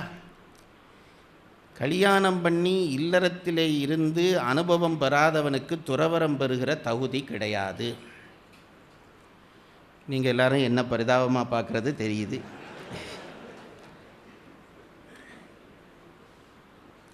அதுக்காக நான் சொன்னதை வாபஸ், உண்மையே அதாங்க. இல்லறத்திலே முதிர்ச்சி அடையாதவனுக்கு துறவரம் இல்லை. சும்மா இப்போ சில பேர் துன்பம் வந்தோனே கஷ்டம் வந்தோனே நான் துறவியாக போகிறேன் என்றான். துன்பம் வந்தோன்னே போகிறதுக்கு பேர் தான் துறவியா? துன்பம் பெறாத வாழ்க்கை என்ற ஒரு வாழ்க்கை உண்டா? துன்பம் வந்தவுடனே கஷ்டம் வந்தவுடனே வாழ்க்கையிலே சோர்வு வந்த உடனே தோல்வி வந்தவுடனே ஐயோ நான் துறவியாக போகிறேன் என்று சொல்கிறவன் இருக்கான் பாருங்க, அவனுக்கு அடிக்க வேணும். துறவு அதுவல்ல. இல்லறத்திலே முதிர்ச்சி அடைந்த பிறகு வருவதற்கு துறவு என்று பெயர். அப்போ இல்லறமே இல்லாத நீ எப்படி இந்த வேஷம் போட்டு இருக்கிறாய் என்றால் அதற்கு ரெண்டு பதில் இருக்கிறது. ஒன்று, நான் துறவி இல்லை என்பது ஒரு பதில். என்றால் என் தகுதி எனக்குத்தான் தெரியும், அதனாலே நான் சொல்லுகிறேன், நான் ஒரு முழு துறவி அல்ல. ரெண்டாவது பதில், அப்போ பல பேர் துறவிகளாகவே இருந்திருக்கிறார்களே நம் சமயத்திலே. தமிழிலே விவேகானந்தர் இருந்தார், இப்படி துறவிகளாகவே இருந்திருக்கிறார்களே, இவர்களெல்லாம் எப்படி துறவிகளானார்கள் என்றால் அதுக்கு என்ன பதில் சொல்லுகிறார்கள் நம் பெரியவர்கள் என்றால், அந்த ஆன்மா அதற்கு முதல் பிறவியிலே இல்லற முதிர்ச்சி பெற்று மறைந்திருக்கிறது. அதனாலே இந்த பிறவியிலே வந்தவுடனேயே அதுக்கு துறவு வந்துவிட்டது. அதுக்காக நான் போன பிறவியிலே முதிர்ச்சி பெற்றவன் என்று சொல்லவில்லை. அப்படித்தான் சொல்லுகிறார்கள். ஏதோ ஒரு பிறவியிலே இல்லறத்திலே முதிர்ச்சி அடைந்து நிறைகிற பொழுது ஒருவன் இறந்து போனால் அடுத்த பிறவியிலே அவனுக்கு ஆரம்பத்திலேயே துறவு வரும். இது நம் நம்பிக்கை. அப்போ இல்லறம் என்பது பற்றுதல், துறவரம் என்பது விடுதல். பற்றுதலும் அறந்தான் விடுதலும் அறந்தான் என்று வகுத்து கொண்டவர்கள் நம் தமிழர்கள். இதை விட ஒரு பெருமை வேணுமா? ஆகவே சொல்லுகிறார்கள், ஒன்றும் கவலைப்படாதே, இல்லறத்திலே வாழ், கடவுள் அதற்கேற்ற மாதிரி தான் இந்த உலகத்தை அமைத்திருக்கிறான். உங்களுக்கு ஒன்று சொல்லுகிறேன் பாருங்கள், சிவனுக்கு வேலை என்ன என்று நம் சமயம் சொல்லுகிறது. சிவபெருமானுக்கு என்ன வேலை தெரியுமா? எந்த நேரமும் அந்த ஆளுக்கு வேலை டான்ஸ் ஆடுறது. அதான் நாங்கள் தில்லையிலே ஆடிக்கொண்டே இருக்கிறார். அவருக்கு ஆட்டம்தான் வேலை. அந்த ஆட்டத்துக்கு நம் பெரியவர்கள் ஒரு பெயர் வைத்தார்கள், ஐந்தொழில் நடனம் என்று அதற்கு பெயர். டான்ஸ் என்றால் நம்ம மாதிரி சும்மா ஆடுறது இல்லை. அந்த நாட்டியத்தில் 5 தொழில் அடங்கி இருக்கிறது. என்ன தொழில்? படைத்தல், காத்தல், அழித்தல், மறைத்தல், அருளல். இதில் மறைத்தல் என்பது என்ன, அழித்தல் என்பது என்ன என்பது பற்றி பல பேருக்கு குழப்பம் இருக்கிறது. ரெண்டும் வேறே. அழித்தல் என்பது வேறே, மறைத்தல் என்பது வேறே. நான் இன்னார் என்று தெரியாமல் என்னை மறைத்து வைத்திருப்பது தான் மறைத்தல். அப்படி மறைச்சா தான் நான் கண்ம அனுபவங்கள் பெற முடியும். அழித்தல் உடம்பை விட்டு உயிரை பிரித்தல், அது அழித்தல். எனக்கு பொய்யான மாயைக்குள்ளே நான் மெய்யென்று நம்பிக்கொண்டு என்னை வாழ வைத்தால் தானே நான் அனுபவங்கள் பெறலாம். அப்படி வாழ வைப்பது மறைத்தல். அப்போ 5 தொழில் நடனம் சிவபெருமான் புரிகிறார். இந்த 5 தொழில் நடனத்தை அவர் எப்பவும் ஏன் புரிகிறார் என்றால் ஆன்மாக்களை முத்தியடைய செய்யும் பொருட்டு செய்கிறார் என்று எழுதுகிறார்கள். அதனால் நான் ஒன்று சொல்வது, ஒன்று நீங்கள் கவலையே பட வேண்டாம். நல்ல வாத்தியார்கிட்ட எங்களை ஒப்படைச்சுட்டா என்னை உருப்பட பண்ணுறது அவர் வேலை. அதுக்கப்புறம் நான் ஒன்றும் பண்ண வேண்டாம். வாத்தியார் நல்லவராக இருக்கணும், அது முக்கியம். சில வாத்தியார் உள்ளதும் கெடுத்துருவான். நல்ல வாத்தியாரிடம் மாணவன் தன்னை ஒப்படைத்து விட்டால் அவனை கொண்டு போய் உயர்த்தி மேலே வைக்க வேண்டியது அவன் வேலை. இப்போ அவர் யார்? சிவபெருமான். அவரை விட ஒரு நல்ல வாத்தியார் இருக்க முடியுங்களா? அவர் ஐந்தொழில் செய்கிறார். எல்லாருக்கும் முத்தி தருவது என் வேலை என்று அந்த வேலையை பொறுப்படுத்திருக்கிறார். ஆகவே நாங்கள் முத்தியை பற்றி கவலையே பட வேண்டாம். நீ விரும்புறியோ விரும்பவில்லையோ உனக்கு சிவபெருமான் என்றைக்கோ ஒரு நாள் முத்தி தந்தே ஆவார். நீ ஒன்றும் முயற்சியே பண்ணாதே, சும்மா வீட்டிலிருந்து சாப்பிட்டு கொண்டே இரு, முத்தி வரும். வரும் என்றால் இந்த பிறவியில் வரும் இல்லை, சாப்பிட்றது பிள்ளை என்று உணர பண்ணி அடுத்த பிறவியில் பிறக்க வச்சு அடுத்த பிறவியில் பிறக்க வச்சு பிறந்து பிறந்து பிறந்து பிறந்து ஏதோ ஒரு பிறவியில் உனக்கு முத்தி தராமல் விடமாட்டார். இங்கே பாருங்க, தயிரை வச்சு மத்தால் அடித்தா என்ன ஆகுது? தயிர் மத்தடிக்கிறோம், மத்து வச்சு தயிர் அடிப்போம். அடித்து கொண்டே இருக்கிற பொழுது கொஞ்ச நேரத்தில் தயிரில் இருந்து வெண்ணெய் கலண்டு வருகிறது அல்லவா? அப்படி இந்த வாழ்க்கையிலே இருந்து நம்மை கலரச் செய்வான் ஆண்டவன். தயிராக இருக்க வைப்பது இல்லறம், வெண்ணையாக கலருவது துறவரம். அவ்வளவுதான். இதில் ஒன்றை நீங்கள் நன்றாக புரிந்து கொள்ளவன். இந்த மத்து அடிக்கிறோமே, தயிரை வச்சு மத்து அடிக்கிறோமே, அது இப்போ எல்லாம் வேறு மாதிரி அடிக்கிறோம், அது வேறு. பழைய காலத்தில் மத்து எப்படி அடிப்பான் தெரியுமா? ஒரு தரம் இப்படி உருட்டுறது, அடுத்தது இப்படி உருட்டுறது. இந்த பக்கமாக ஒரு தரம் அடிக்கும் மத்து, அடுத்த பக்கமாக அடிக்கும். இதுதானே மத்து அடிக்கிற முறை பழைய காலத்தில். இப்படி அடிக்கிறது இருக்கிறதே இது இன்பம், இப்படி அடிக்கிறது இருக்கிறதே துன்பம். இன்பமும் துன்பமும் மாறி மாறி அடித்தால் வெண்ணெய் கலர்றது போல இந்த உலகியல்ல இருந்து துறவிகளாக நாம் கலருவோம். இப்போ உங்கள்கிட்ட ஒரு கேள்வி, தயிரில் மத்த வச்சு அடித்தால் எத்தனையாவது அடியில் வெண்ணெய் வரும்? வகுப்புண்டு ஐயா சொன்ன பிறகு நான் வகுப்பு நடத்தாமல் இருக்க முடியுமா? மத்து வச்சு தயிர் அடிக்கிறீர்கள், கடைகிறீர்கள். எத்தனை அடி அடித்த உடனே தயிரில் இருந்து வெண்ணெய் கலரும்? யாராவது சொல்ல முடியுங்களா? எந்த பெரிய கெட்டிக்காரனாலும் சொல்ல முடியாது. ஏன் சொல்ல முடியாது தெரியுமா? அந்த வெண்ணெய் கலர்வது என்பது தயிரினுடைய தரத்திலே இருக்கிறது. அது மட்டும் இல்லை, அடிக்கிறவனுடைய வேகத்திலே இருக்கிறது. அது மட்டுமல்ல, அந்த அடிக்கிற தயிரினுடைய முதிர்ச்சியிலே இருக்கிறது. இளந்தயிரை வச்சு நீ எவ்வளோ நேரம் அடித்தாலும் வெண்ணெய் வராது, அது அப்படியே இருக்கும். அடிக்கிற பொழுதிலே இருக்கிறது. விடிகாலையில் அடித்தா தான் வெண்ணெய் வரும், நல்ல உச்சி வெயில் அடித்தா வெண்ணெய் வராது. அப்போ பாருங்க, வெண்ணெய் வர வேணுமா இருந்தால் அடிக்கிறவன், தயிர் அடிக்கிற காலம், இதெல்லாம் சேர்ந்தால் தான் வெண்ணெய் வரும். இத்தனையாவது அடியில் வெண்ணெய் வரும் என்று எவனாவது சொன்னால் அவனுக்கு ஒரு PhD கொடுத்துடலாம். அதுபோலத்தான் என்றைக்கு துறவரம் பிறக்கும் என்றால் அது நீ கணிக்காதே, நீ முடிவு பண்ணாதே, கடவுளாக முடிவு பண்ணி ஏதோ ஒரு இடத்திலே வெண்ணெய் கலருவது போல உன்னை கலற்றுவான். அது வரைக்கும் இல்லறத்துக்குள்ளே கிடந்து இன்ப துன்பமாக அடி வாங்கு. அடி வாங்கிறதுன்றா அப்போ வாழ்க்கையே துன்பமா? இல்லை, அதுதான் பற்றுதல், அதுதான் பற்றுதல். நான் பல பேரை பார்த்துருக்கேன், ஐயா வாழ்க்கை ரொம்ப சோதனையாக இருக்கு ஐயான்னு சொல்லுவான். ரொம்ப இதுக்கு என்னையா வழி என்று கேட்பான். சுலபமான வழி இருக்குது, விட்டுட்டு போயிரு. எவனும் போக மாட்டான், எவனும் போக மாட்டான்.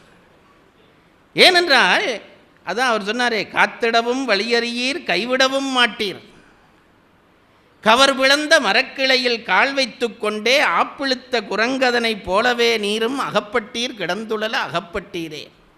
நாப்பிழக்க பொய் பேசி நவநிதியும் தேடி. அப்போவே சித்தருக்கு தெரிஞ்சிட்டு ரொம்ப காசு சேர்க்குறேன்டா பொய் பேசாமல் சேர்க்க முடியாதுன்ட்டு.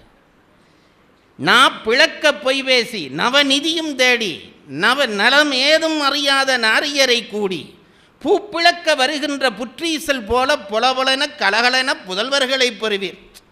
எனக்கு 4 பிள்ளை 5 பிள்ளை கேட்டு எல்லாம் பெத்துட்டியே தவிர பிறகு அதை காப்பாற்ற உனக்கு வழி தெரியாது. காத்திடவும் வழி அறியீர். சரி, காப்பாற்ற தெரிகிறடையா, விட்டுட்டு போடா. எவனாவது ஒருத்தன் காப்பாற்றுவானா? விட்டுட்டும் போக மாட்டான். காத்திடவும் வழி அறியீர் கைவிடவும் மாட்டீர்.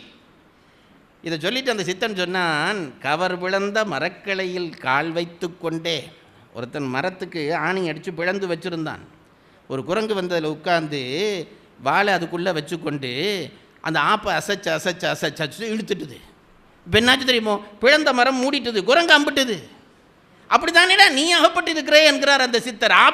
ஆப்பசைத்த குரங்கதனை போலவே நீரும் அகப்பட்டீர் கிடந்துழல அகப்பட்டீரே.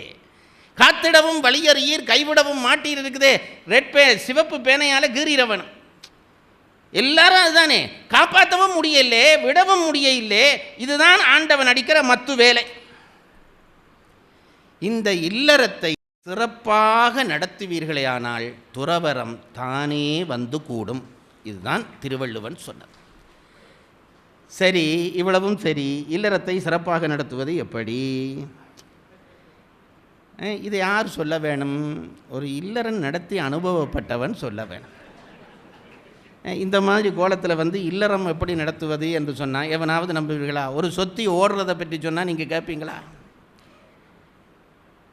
ஆனால் இல்லறத்தை பற்றி சொல்லுகிற உரிமை யாருக்கு இருக்கிறது என்றால் ஒரு துறவிக்குத்தான் இருக்கிறது. சும்மா நான் என்ன வச்சு கொண்டு சொல்கிறதாகவோ அல்லது நான் துறவியாக நினைச்சு கொண்டு சொல்கிறதாகவோ நீங்கள் நினைக்க வேண்டாம். இங்கே பாருங்கள், 6ஆம் வகுப்பு மாணவனுக்கு பாடம் சொல்லி கொடுக்குறதுன்றா அவனை கடைசி எது படிச்சிருக்கணும்? 6ஆம் வகுப்பு தாண்டி 7ஆம் வகுப்பு படித்தவனுக்கு தான் 6ஆம் வகுப்பு சொல்கிற உரிமை வரும். 8ஆம் வகுப்பு படிக்கிறேன்டா கடைசி 9ஆம் வகுப்பு படிக்க வேண்டும். அந்த வகுப்பை பாஸ் பண்ணினவனுக்கு தானே அதை சொல்லிக் கொடுக்க முடியும். அப்போ இல்லறத்தை பற்றி சொல்வதென்றால் எவன் இல்லறத்தை தாண்டி துறவரத்துக்கு போனானோ அவன் தான் இல்லறத்தை சொல்லலாம். அதனால தான் இல்லறம் பற்றி நம் துறவிகள் எல்லாம் பேசி இருக்கிறார்.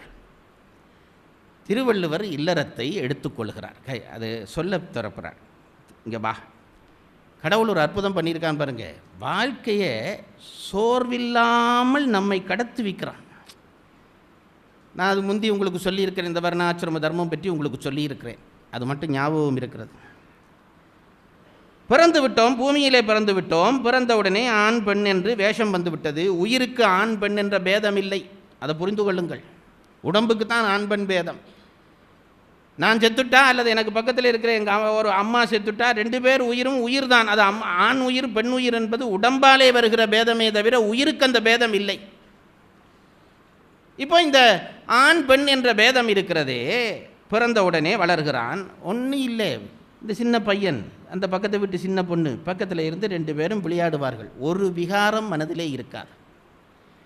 கடவுள், நான் நினைக்கிறது உண்டு, கடவுளை இவ்வளவு அற்புதமாக இந்த உலகத்தை படைத்து வைத்திருக்கிறான். அதான் பாரதி பாடினானே, எத்தனை கோடி இன்பம் வைத்தாய் இறைவா இறைவா. பட்டினி கிடந்து வறுமைப்பட்டவன் இதை பாடுறான் சார், நாங்கள் பாடுறது இல்லை. பாரதி ரொம்ப கஷ்டப்பட்டவன், அவன் சொல்கிறான் எத்தனை கோடி இன்பம் வைத்தாய் இறைவா இறைவா இறைவா என்று பாடுகிறான். அப்போ அவன் என்ன பண்ணுகிறான்? உலகத்தை பாருங்க, இது ஆண் பிள்ளை, இந்த பையனை ஆண் பையன், சின்ன பிள்ளை 6 வயசு, இது பெண் பிள்ளை 8 வயசு, பக்கத்து வீட்டில் 2 இருந்து விளையாடுங்கள், ஒரு விகாரம் கிடையாது. இதுவே 16 வயசு வந்துட்டா இவன் அதோட விளையாட மாட்டான், அவன் இதோட விளையாட மாட்டான். இதெல்லாம் யார் செட் பண்ணினது? கடவுள் அமைப்புங்க. இல்லறம் எப்படி பிழையாகும்? இது இறைவன் பண்ணி வச்சிருக்கிறானே. ஒரு குறிப்பிட்ட வயசு வந்தோடனே இந்த பெண் அந்த பையனை பார்த்தோடனே வெக்கப்பட்டு கொண்டு ஓடிடுறாள். இந்த பையன் அந்த பெண்ணை பார்த்தோடனே அவளோட பேசினவன் கூட பேசாமல் நிற்கிறான். எப்படி அமைஞ்சது? கடவுள் அமைச்சிருக்கிறார். ஏன்? 2 பேரும் சேர். இந்த உலகத்தில் ஒரு ஆணோ ஒரு பெண்ணோ முழுமையுற்றவர்கள் இல்லை, அதை தெரிந்து கொள்ளுங்கள். ஒரு ஆணும் முழுசானவன் இல்லை, பெண்ணும் முழுசானவர்கள் இல்லை. எப்போ ஒரு ஆணும் பெண்ணும் இணைகிறார்களோ அன்றைக்குத்தான் முழுமை தோன்றுகிறது. அதனால் தான் இறைவன் அர்த்தநாரி என்று வடிவம் கொண்டு நமக்கு காட்சி பண்ணி அதை காட்டுகிறான். ஆம்பளை முழுமையாக படிச்சிருந்தா ஒரு ஆம்பளையாகவே வாழ்ந்துட்டு போயிடலாம். பெண்ணை முழுமையாக படிச்சிருந்தா ஒரு பெண் பெண்ணாகவே வாழ்ந்து விட்டு போகலாம். ஆனால் ஆண்டவன் ஏன் முழுசாக படிக்காமல் பாதியாக படித்தான் தெரியுமோ? நீ 2 பேரும் சேர்ந்து வாழ வேண்டும் என்பதற்காகவே பாதியாக படித்தான். ஆணையும் பெண்ணையும் பாதி. இங்கே பாருங்கள், அதை விட நுட்பம் என்று சொல்கிறேன். ஆணுக்குள்ளே பெண் தன்மை உண்டு, பெண்ணுக்குள்ளே ஆண் தன்மை உண்டு. சில நேரத்தில் ஆம்பளை பொம்பளையாக இருப்பான், சில நேரத்தில் பொம்பளை ஆம்பளையாக இருப்பாள். அது பல பேருக்கு தெரியும் வீட்டிலே. அதனால தானே நமக்கு பாருங்க, அம்பாளுக்கு காளி வேஷம். அவள் பெண் ஆனால் ஆண் போல நின்று அருள் செய்வாள். அதுபோல அருளோடு இருக்கிற ஆணிலே மென்மையுற்ற கணபதி போன்ற மென்மையுற்ற வேஷம். ஏனென்றால் எல்லாம் அரவாசி தான், இதுக்குள்ள அரவாசி இது அரவாசி என்று 2ம் சேருகிறதோ அன்றைக்கு 2ம் ஒன்றாகிறது. ஆணும் பெண்ணும் 2 பேர் ஒன்றாகிறது இல்லை, பாதி சேர்ந்து ஒன்றாகிறார்கள். அதனாலே தான் கணவன் மனைவி என்றால் ஒன்றுதான், வேறு இல்லை. பாதிகள் இன்றைக்கு சில பேர் சொல்லிக் கொடுக்குறார்கள். அது என்ன, கணவனுக்கு மட்டும் நீ சமைச்சு போடவா வேணும், நீயும் சாப்பிட்டுட்டு அதுக்கு பிறகு மிஞ்சினா கணவனுக்கு போடு. இப்போ இந்த முற்போக்குக்காரர் சொல்லுகிறார். அவன் வேற நீ வேற என்று நினைத்தால் தானே இந்த பேதம். அவனும் நானும் ஒன்று என்று நினை, பேதமே வராது. இப்படி 2 பேரை சேர்க்க வைத்தது யார் வேலை என்றால் இறைவன் வேலை. இதை ஏன் சேர்க்க வைத்தான்? அடுத்த கேள்வி. ஒரு குறிப்பிட்ட வயசு வந்தோடனே திருமணம் என்பது கட்டாயமாக போய்விடுகிறதே. பிள்ளைகள் கவலைப்படாட்டியும் பெற்றோர்கள் கவலைப்படுறார். ஐயோ, என் பிள்ளைக்கு இத்தனை வயசாயிச்சே, என்ன திருமணமாக இல்லையே, திருமணமாகவில்லை. ஏனென்றால் அது இயற்கை. அந்த இயற்கையிலே ஆணும் பெண்ணும் கூட வேண்டும் என்று ஏன் இறைவன் வைத்தான் என்றால் வெறும் காமத்துக்காக வைத்தான் என்று தயவு செய்து நினைத்து விடாதீர்கள். ஆணும் பெண்ணும் கூடி காம இன்பம் இருக்கிறதே, அந்த இன்பத்துக்கு சிற்றின்பம் என்று பெயர். தமிழை போல ஒரு மொழி உண்டா? அதுக்கு தானே இந்த உலகம் பூரா அலைகிறது. அதுக்கு என்ன பெயர் வச்சிருக்கணும்? பேரின்பம் என்று பெயர் வச்சிருக்கணும். சிற்றின்பம் என்று பெயர் வைத்தார்கள். ஏன் தெரியுமா? இது ஒரு சின்ன பகுதி தான்டா, இது கூடாக போனால் நீ பேரின்பம் காண்பாய், அப்ப தெரியும் இது சிற்றின்பம் என்பது. சிற்றின்பம் காணுவதற்கு ஏன் ஆண்டவன் வைத்தான் என்றால் ஆணும் பெண்ணும் கூடி அறம் செய்ய வேண்டும். அப்படி செய்தால் அதற்கு இல்லறம் என்று பெயர். எங்காவது திருமணத்துக்கு அறம் என்று வேற எந்த பாசையிலேயாவது பெயர் வைத்திருக்கிறார்களா? சொல்லுங்கள். எங்காவது திருமணத்துக்கு அறம் என்று பெயர் வைத்திருக்கிறார்களா? ஆணும் பெண்ணும் கூடுகிற வாழ்க்கைக்கு பெயர் அறம் என்று வைத்தார்கள். ஏன் ஆணும் பெண்ணும் கூடுகிறார்கள் தெரியுமா? அறம் செய்வதற்காக கூடுகிறார்கள். இதை சொன்னால் இப்போ சிரிப்பார்கள், ஆனால் சத்தியம் அதுதான். அப்போ ஏன் இந்த காமம் முதலிய இன்பத்தை கடவுள் ஏன் படைத்தான் என்றால் அறம் செய்து கொண்டே இருந்தால் வாழ்க்கை போர் அடிக்காதா? நாங்கள் சொற்பொழிவாற்றுகிற பொழுது அப்பப்போ ஏதாவது நகைச்சுவை சொல்லி சிரிக்க வைக்கிறோம் அல்லவா? ஏன்? அப்போ தான் அதில் போர் அடிக்காமல் ஒரு இன்ட்ரெஸ்ட் வரும். அதுபோல் வாழ்க்கை எப்பொழுதுமே அறம் செய்து கொண்டிருந்தால் ரொம்ப கஷ்டமாக போய்விடும். அவனுக்கு ஒரு சந்தோஷம் இருக்க வேண்டுமே, அதில் ஒரு ஈர்ப்பு இருக்க வேண்டுமே என்பதற்காகத்தான் இந்த சிற்றின்பத்தை வைத்தானே தவிர சிற்றின்பத்துக்காக கல்யாணம் இல்லை.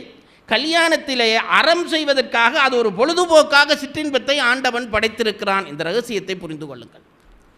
அப்போ இல்லறத்திலே என்ன அறம் என்று கேட்டால் 11 அறம் செய்ய தயாராக இருக்கிறவன் தான் கல்யாணம் கட்டலாம். கட்டி முடித்தவர்களுக்கு இனி பிரயோசனம் இல்லை, கட்டப்போகிறவர்களுக்கான ஆலோசனை இது. 11 தர்மம், 11 அறத்தை செய்ய உன்னால் முடியுமா? செய்ய முடிந்தால் கல்யாணம் பண்ணு, இல்லாவிட்டால் இலங்கை ஜெயராஜ் போல இருந்து விடு. திருவள்ளுவர் சொல்லுகிறார் பாருங்க, இல்லறம் என்று ஒரு அமைப்பு முதல் இல்லறவியலுக்குள்ளே நுழைகிற பொழுதே முதல் அதிகாரத்திலேயே என்ன சொல்லுகிறார்? 11 கடமை. இந்த காமத்துபாலை எங்கே கொண்டு போய் வச்சார் சொல்லுங்க பார்ப்போம்? நூலினுடைய கடைசியில் வச்சார். அதெல்லாம் பின்னுக்கடா, முன்னுக்கு 11 கடமை நீ செய்ய வேண்டும். இது நான் ஏன் இப்போ சொல்லுகிறேன் என்றால் இதெல்லாம் நமக்கு தெரியாமல் செய்யாமல் விட்டுவிட்டோம். அதுதான் இது நூலில் இருக்குங்கிறது எங்களுக்கு தெரியுமா? யாராவது சொன்னார்களா? சொல்லவில்லையே. தெரியாமல் செய்யாமல் விட்டுவிட்டோம். தெரிஞ்சால் செய்வோம் ஒன்று, இதெல்லாம் செய்யாமல் விட்டுவிட்டோமே என்று கவலைப்படுறதுக்கு ஒன்று, மற்றது இனி செய்ய வேணும் என்று நினைப்பதற்கொன்று. இது ரெண்டும் சேர்த்து தான் இப்போ இதை சொல்லுகிறேன். 11 தர்மம் செய்ய முடியுமா? கல்யாணம் பண்ணு. நம்முடைய வாழ்க்கையை நம் பெரியவர்கள் 2 பகுதியாக பிரித்தார்கள். ஒன்று வீட்டுக்குள்ளே இருந்து செய்கிற தர்மம், வெளியிலே சென்று செய்கிற தர்மம். 2ஆக பிரித்தார்கள். ஏன்? ஆம்பளைக்கும் வேலை இருக்க வேணும், பொம்பளைக்கும் வேலை இருக்க வேணும். ஆம்பளையே வேலை செய்தால் பொம்பளைக்கு சுவை இல்லை, பெண்ணே வேலை செய்தால் ஆணுக்கு சுவை இல்லை. அப்போ என்ன செய்தார்கள்? வீட்டுக்குள்ளே இருந்து செய்கிற தர்மம், வெளியிலே போய் செய்கிற தர்மம், இதை யார் செய்கிறது, இதை யார் செய்கிறது என்று தீர்மானம் பண்ணினார்கள். இப்போ வெள்ளைக்காரர்கள் எல்லாரும் எல்லாம் செய்ய வேணும் இருக்கார். நாங்கள் அப்படி சொல்ல இல்லை. பழையபடி என்ன சொன்னார்கள் என்றால் பெண் மென்மையானவள், அவள் வீட்டில் இருந்து தர்மம் பண்ணட்டும். ஆண் முரட்டுத்தனமானவன், அவனுக்கு உடல் பலம் அதிகம், அதனாலே அவன் வெளியில் போய் செய்யலாம். இந்த 2 பேரும் சேர்ந்து செய்கிற தர்மம் திருமணம் ஆகிவிட்டதாம். 11 பேரை அவர்கள் காப்பாற்ற வேண்டும், 11 கடமையை அவர்கள் காப்பாற்ற வேண்டும். அதிலே முதல் குறளிலேயே சொன்னார் திருவள்ளுவர், 3 பேருக்கு உன்னால் சோறு போட முடியுமா? கல்யாணம் பண்ணு, இல்லாட்டி பண்ணாதே. இந்தால் தானும் கட்டு எங்களையும் கெடுக்க வந்துட்டது என்று நினைக்காதீர்கள்.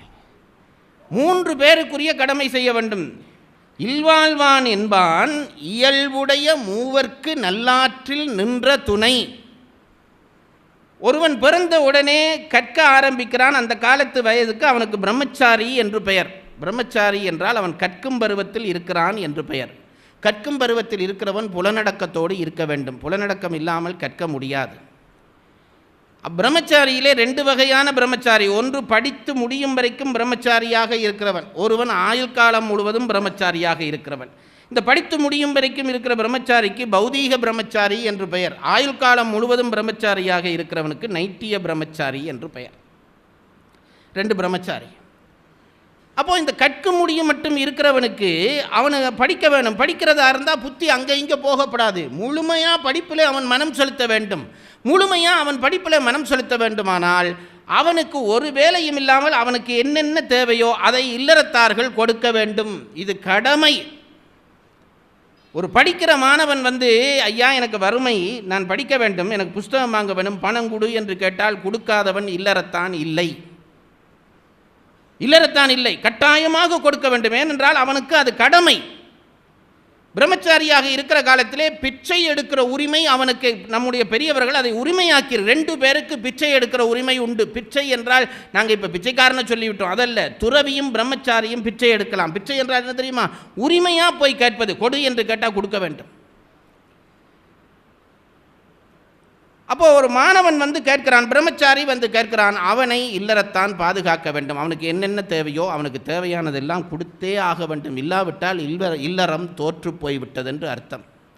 ஆதிசங்கரர் வறுமையோடு பசியோடு படித்து விட்டு உணவு கேட்க போகிறார். பிச்சாம் தேயி என்று போய் அங்கே பிச்சை கேட்கிறார். ஒரு வீட்டு வாசலில் போய் பிச்சை கேட்டார். அந்த வீட்டு அம்மா ரொம்ப லட்சுமிகரமான பெண், வறுமை. அப்போ அந்த அம்மாவாலே ஒன்றும் பண்ண முடியலை. இவன் வெளியிலே பிச்சை என்று கேட்கிறானே, ஒரு பிள்ளை என்ன செய்வதென்று அந்த அம்மாவுக்கு மனதுக்குள்ளே பெரிய கவலை. அந்த அம்மா என்ன பண்ணியது, போய் பார்த்தது. வீட்டில் ஒன்றும் இல்லை, ஏதாவது ஒன்று கிடைக்குமா இந்த பிள்ளைக்கு போடுவதற்கு. அவ்வளவு முக்கியம் ஒரு பிரம்மச்சாரி கேட்டால் உணவு கொடுக்க வேண்டியது. தேடி தேடி பார்த்தது. அங்கே எங்கேயோ ஒரு பழைய சட்டிக்குள்ளே கொஞ்சம் காஞ்சு போன ஒரு நெல்லிக்காய் இருந்தது.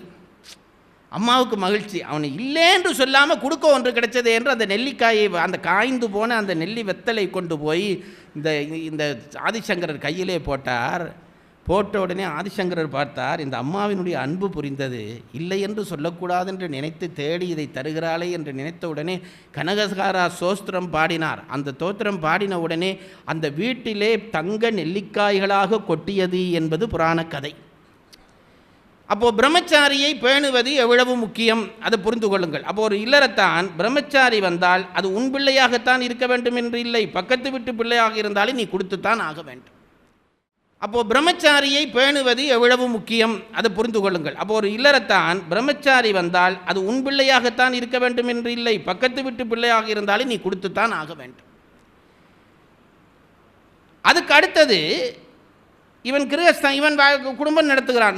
அதுக்கு அடுத்தது நீ குடும்பம் நடத்துகிற பொழுது குடும்பம் நடத்தி ஓய்வு பெற்ற குடும்பம் இருக்குமே. இப்போது நீ அம்மா அப்பாவா ஆகிவிட்டாய், உன் அம்மா அப்பா இருக்கிறார்களே அவர்களை நீ பாதுகாக்க வேண்டும். இப்போ எல்லாம் அதெல்லாம் பாரமாக நினைக்க ஆரம்பிச்சிட்டோம்.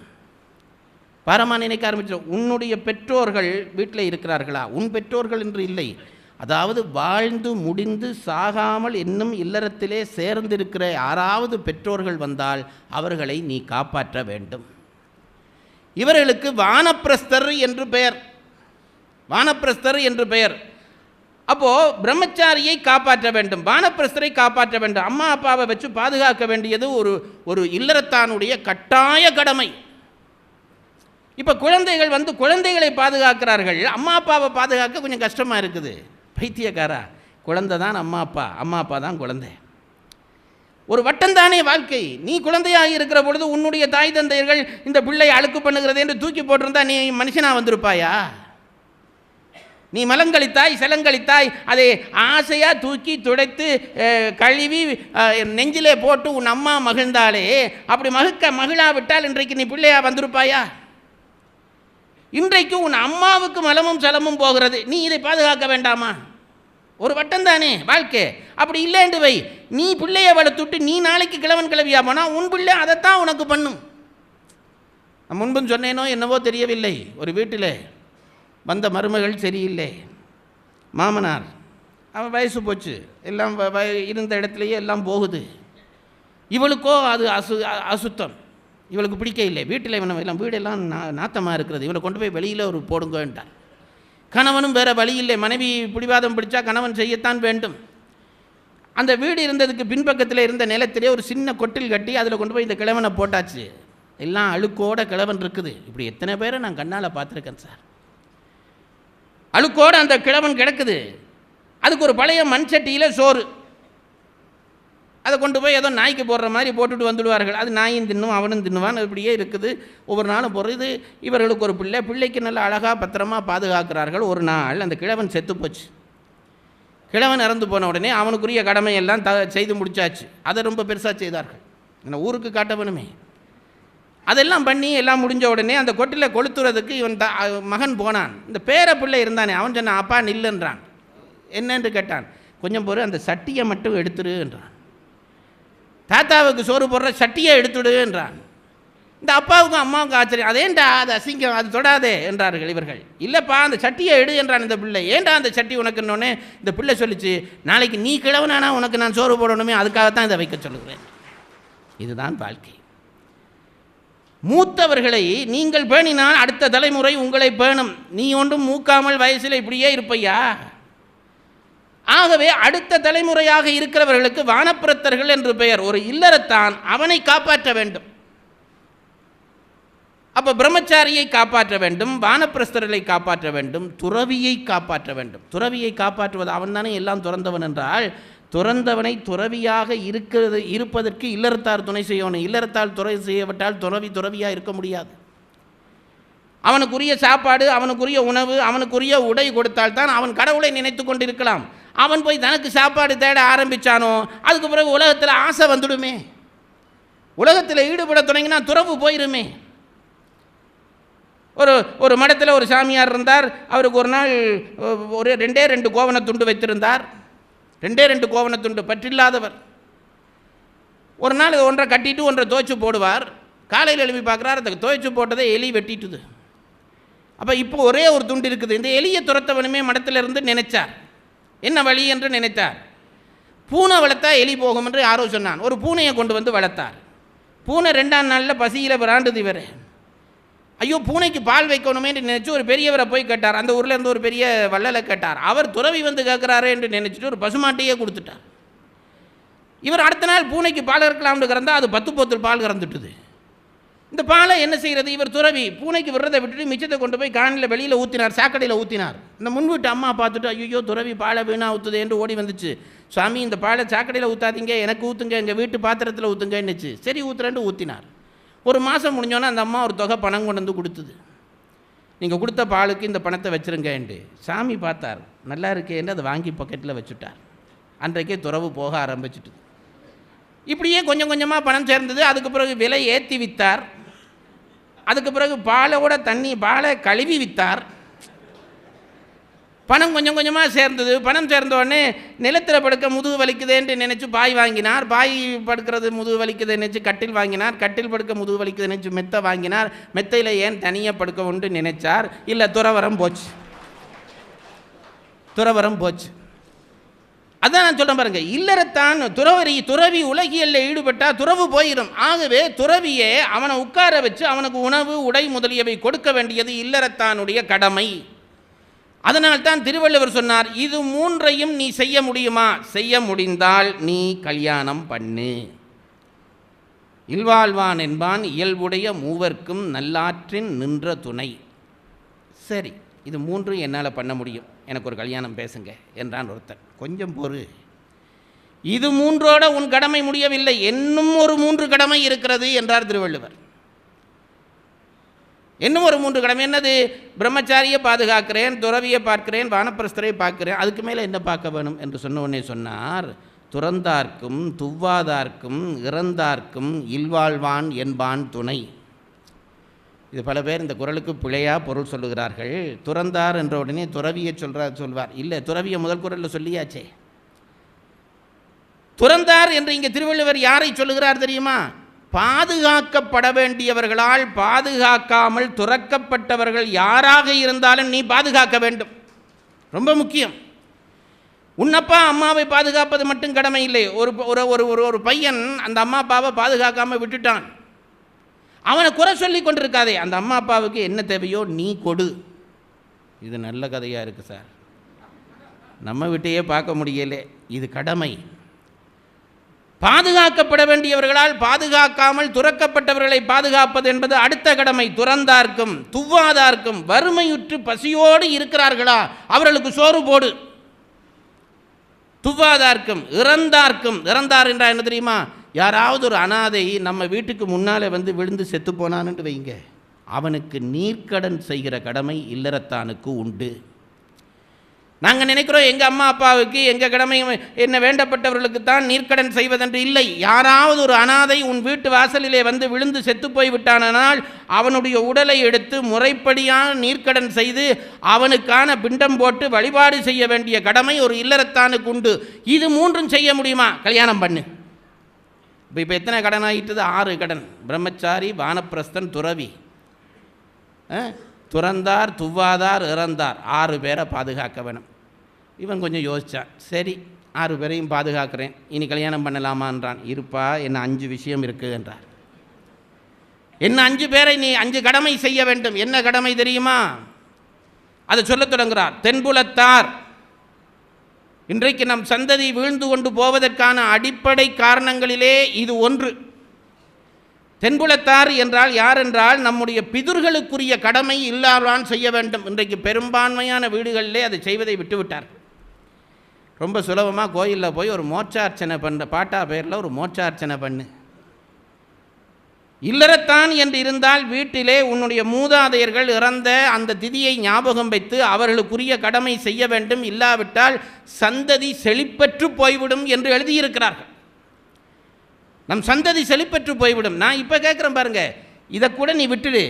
இன்றைக்கு நான் இதில் உட்கார்ந்து பேசுகிறேன் என்றால் அது என்னுடைய கெட்டித்தனமாக காரணம்.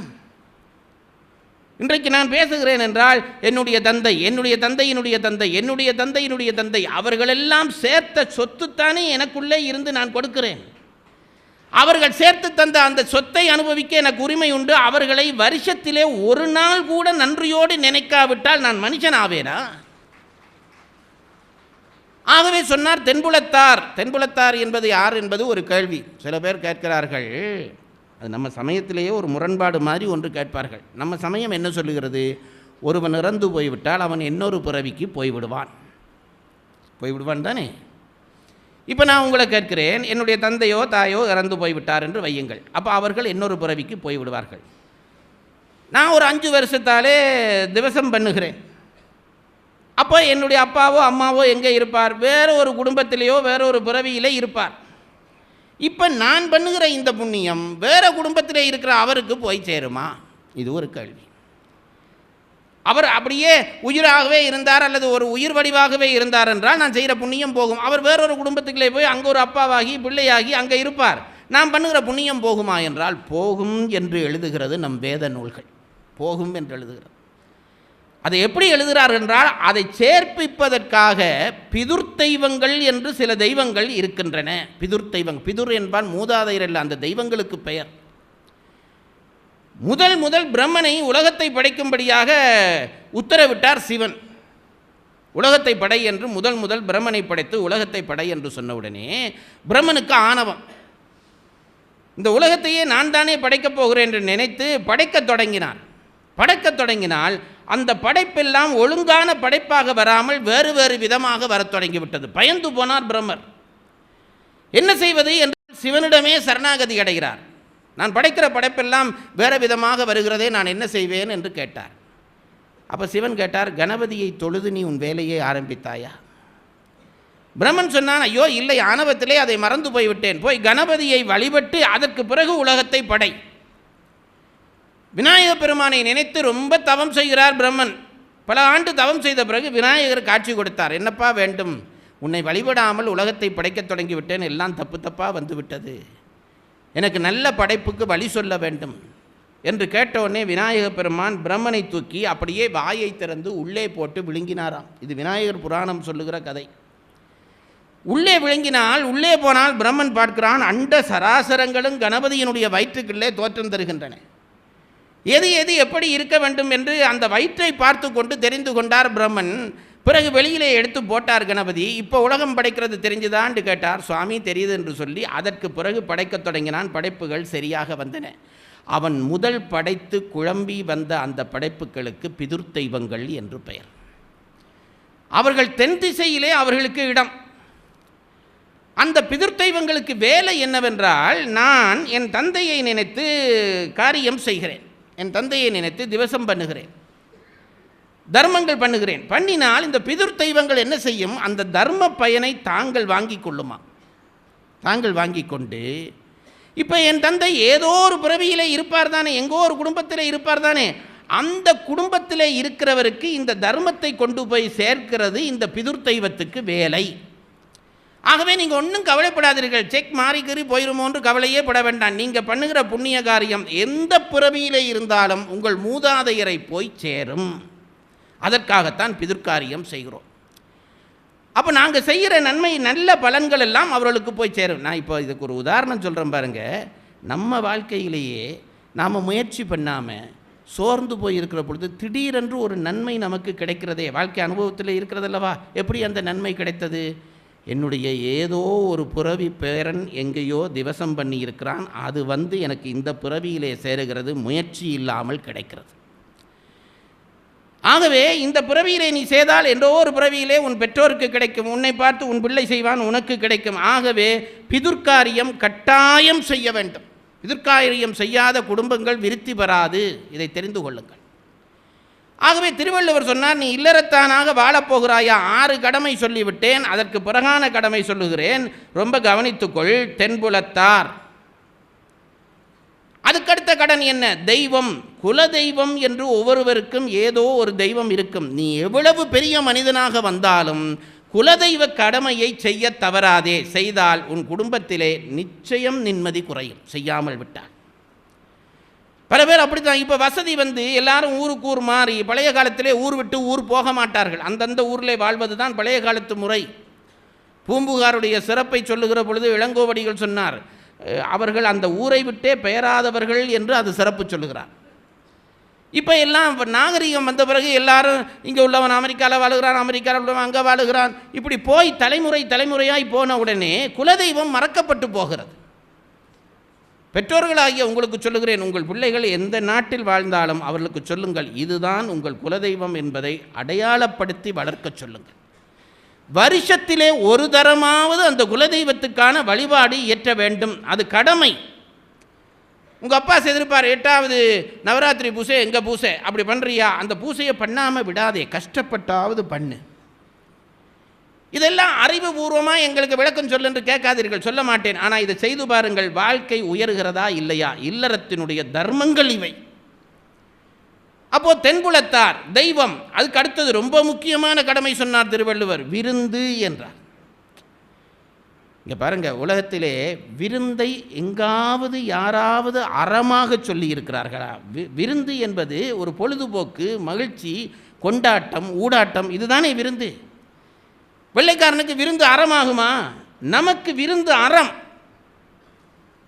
யாராவது பசியோடு விருந்தினன் ஒருவன் வந்தால் அவனை நீ காக்க வேண்டும், அது கட்டாய கடமை. விருந்தினன் எதை கேட்டாலும், என்ன நிபந்தனையோடு கேட்டாலும் கொடுக்க வேண்டும். அனுசூயை என்ற ஒரு பெண், ஒரு முனிபத்தினி, பெரிய பெரிய கற்புக்கரசி. அவளுடைய கற்பின் பெருமை, அவள் கணவன் மேலே வைத்திருந்த அந்த பக்தியினாலே அவளுடைய கற்பின் பெருமை உயர்ந்தது. ஒரு நாள் நாரத முனிவர் பார்த்தார், இந்த பெண்ணினுடைய கற்பின் ஆற்றலை கண்டு இதை உலகத்திற்கு தெரிய பண்ண வேண்டும் என்று நினைத்தார். இதற்கு தான் இந்த புராணங்கள் படிக்க வேண்டும் என்பது. இவளுடைய கற்பின் பெருமையை உலகத்திற்கு தெரியப்படுத்த வேண்டும் என்று நினைத்த நாரதர் இரும்பினாலே செய்த கொஞ்சம் கடலையை கையிலே எடுத்துக்கொண்டார், இரும்பு கடலை. இதை கொண்டு நேராக பிரம்மலோகத்துக்கு போனார். அங்கே பிரம்மனும் சரஸ்வதியும் இருக்கிறார்கள். சரஸ்வதியினுடைய புதல்வன் தான் நாரதர். தாயை வணங்கினார். சரஸ்வதி வாழ்த்தினாள். அம்மா வாழ்த்தினாள். என்னப்பா வந்திருக்கிறாய், தேடி வந்திருக்கிறாய், என்ன வேண்டும் என்று கேட்டால், அம்மா எனக்கு ஒரு காரியமாக வேண்டும் என்றார் நாரதர். என்னப்பா உனக்கு ஒரு காரியமா, எது வேண்டும் சொல், செய்கிறேன் என்றாள் சரஸ்வதி. அம்மா எனக்கு வேறொன்றும் இல்லை, நான் ஒரு காரியம் சொல்வேன், அதை கட்டாயம் செய்து தருவாயா? கட்டாயம் செய்து தருகிறேன், கேள். இந்த இரும்பு கடலையை தூக்கி கொடுத்து சொன்னார், இந்த இரும்பு கடலையை வறுத்து தர வேணும் என்றார். இரும்பு கடலையை வறுக்க முடியுங்களா? இரும்பு கடலையை வறுத்து தர வேண்டும் என்றோடனே சரஸ்வதி சிரித்தாள். இதை வெளியிலே சொல்லிவிடாதே, சரஸ்வதியின் பிள்ளை என்று உன்னை சொன்னாலே எனக்கு வெட்கக்கேடு. இரும்பு கடலையை யாராவது வறுப்பார்களா? அது வறுபடாதே, அது என்னப்பா இரும்பு கடலையை கொண்டு வறுக்க முடியாது, கொண்டு போய் என்று சரஸ்வதி கொடுத்தாள். அப்படியா என்று வாங்கி கொண்டார் நாரதர். நேராக வைகுண்டத்துக்கு போனார். அங்கே மகாலட்சுமி இருந்தாள். இரும்பு கடலையை வறுத்து தர வேண்டும் என்று கேட்டாள். அவளும் சிரித்தாள். சரஸ்வதியினுடைய பிள்ளையாக இருந்து கொண்டு இப்படி பேசுகிறாயே, இரும்பு கடலையை வறுக்க முடியுமா, கொண்டு போ. நேராக சிவலோகத்துக்கு போனார். பராசக்தி இருந்தாள். கடலையை வறுத்து தாருங்கள். இரும்பு கடலையை வறுக்க முடியாதப்பா, கொண்டு போ. இதை வாங்கி கொண்டு இவர்களிடமிருந்து இந்த பதில் எடுக்க வேண்டும் என்பதற்கு தான் நாரதருடைய கேள்வி. இந்த பதிலை வாங்கி இந்த கடலையை வாங்கி கொண்டார். நேராக அனுசூயையிடம் வந்தார். வந்து, அம்மா எனக்கு ஒரு காரியமாக வேண்டும். சுவாமி, நீங்கள் பெரிய முனிவர் ரிஷி, என்னிடம் வந்திருக்கிறீர்கள், என்ன செய்ய வேண்டும் என்றால் அனுசூயை. கட்டாயம் அந்த காரியத்தை செய்து தருவாயா? உறுதியாக செய்து தருகிறேன், என்ன காரியம் என்று சொல்லுங்கள். இல்லை, 3 தேவியர்களும் தங்களாலே முடியாது என்று சொல்லிவிட்டார்கள், உன்னாலே முடியுமா? நாரதர் கேட்டார். இப்போ இதில் ஏதோ ஒரு பிரச்சனை இருக்கிறது என்று இந்த அம்மாவுக்கு தெரிஞ்சு போச்சு. இவர் கேட்கிறார், இதை பண்ணி கொடுக்க வேண்டியதான். இந்த அம்மா என்ன சொல்லிச்சு? என் கணவர் மீது ஆணையாக நான் அதை செய்வேன், சொல்லுங்கள் என்றார். இது சொன்ன உடனே இந்த இரும்பு கடலையை எடுத்து பிரித்து காட்டினார் நாரதர்.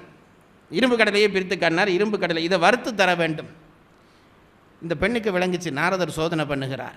இந்த கடலையை வாங்கினாள், கையிலே வைத்தாள், மூடினாள், கணவனை தியானித்தாள். என் கணவன் மேலே நான் வைத்திருக்கிற பக்தி உண்மை என்பதை வைத்துக்கொண்டு உறுதியாக சொல்கிறேன், இந்த கடலை வறுபடட்டும் என்றால் அந்த கடலை வறுபட்டு போனது என்று புராணத்தில் எழுதினார்கள். இரும்பு கடலை வறுபட்டு போனது. அது எப்படி வறுபட்டதுன்னு கேட்காங்க. அந்த ரெசிபி எனக்கு தெரியாது. வறுத்த கடலையை கொடுத்தாச்சாள் அந்த அம்மா. நாரதர் அதை எடுத்துக்கொண்டு வேணுமென்றே நேராக திருப்பி பிரம்மலோகம். அம்மா, கடலையை வறுக்க முடியுதுன்றாயே, வறுத்துட்டார்கள். யார் வறுத்தார்கள்? ஒரு பெண் வறுத்தாள். பூமியிலே வாழுகிற மானுட பெண் வறுத்தாள். இதையே லட்சுமிக்கும் பராசக்திக்கும் சொல்லி சிரித்து விட்டு நாரதர் போய்விட்டார். இது முத்தேவியர்களுக்கும் பொறாமையை உண்டாக்கியது என்று புராணம் எழுதுகிறது. முத்தேவியருக்கும் பொறாமை வருமா என்று நீங்கள் கேட்பீர்கள். இவள் பெருமையை உலகுக்கு உணர்த்துவதற்காக அவர்கள் பொறாமைப்பட்டார்கள். பொறாமை கொண்ட உடனே எப்படியும் இவளுடைய கற்பின் சக்தியை குறைக்க வேண்டும். பராசக்தியாலே என்னாலே முடியவில்லை, மகாலட்சுமியாலே முடியவில்லை, சரஸ்வதியாலே முடியவில்லை. அப்போ இவளுடைய ஆற்றலை குறைக்க வேண்டும், இவள் ஒரு மானுட பெண் செய்வதா என்று நினைத்து உடனே இந்த பெண்கள் 3 பேரும் முத்தேவர்களையும் பிடித்து கொண்டார்கள். சிவன், விஷ்ணு, பிரம்மன். என்ன செய்கிறீர்களோ இல்லையோ தெரியாது, அந்த பெண்ணினுடைய கற்பின் சக்தியை நீங்கள் குறைத்தே ஆக வேண்டும். பெண்கள் கேட்டால் முடியாது என்று சொல்லுகிற சக்தி இந்த உலகத்தில் மட்டுமில்லை, முத்தேவர்களுக்கும் இருக்கவில்லை. சரி என்று ஒத்துக்கொண்டு 3 தேவர்களும் வந்தார்கள். 3 சன்னியாசி வேஷம் பூண்டார்கள். நேராக இந்த பெண் இருக்கிற இடத்துக்கு வருகிறார்கள். முனிவர் ஆசிரமத்தை விட்டு வெளியிலே போய்விட்டார்.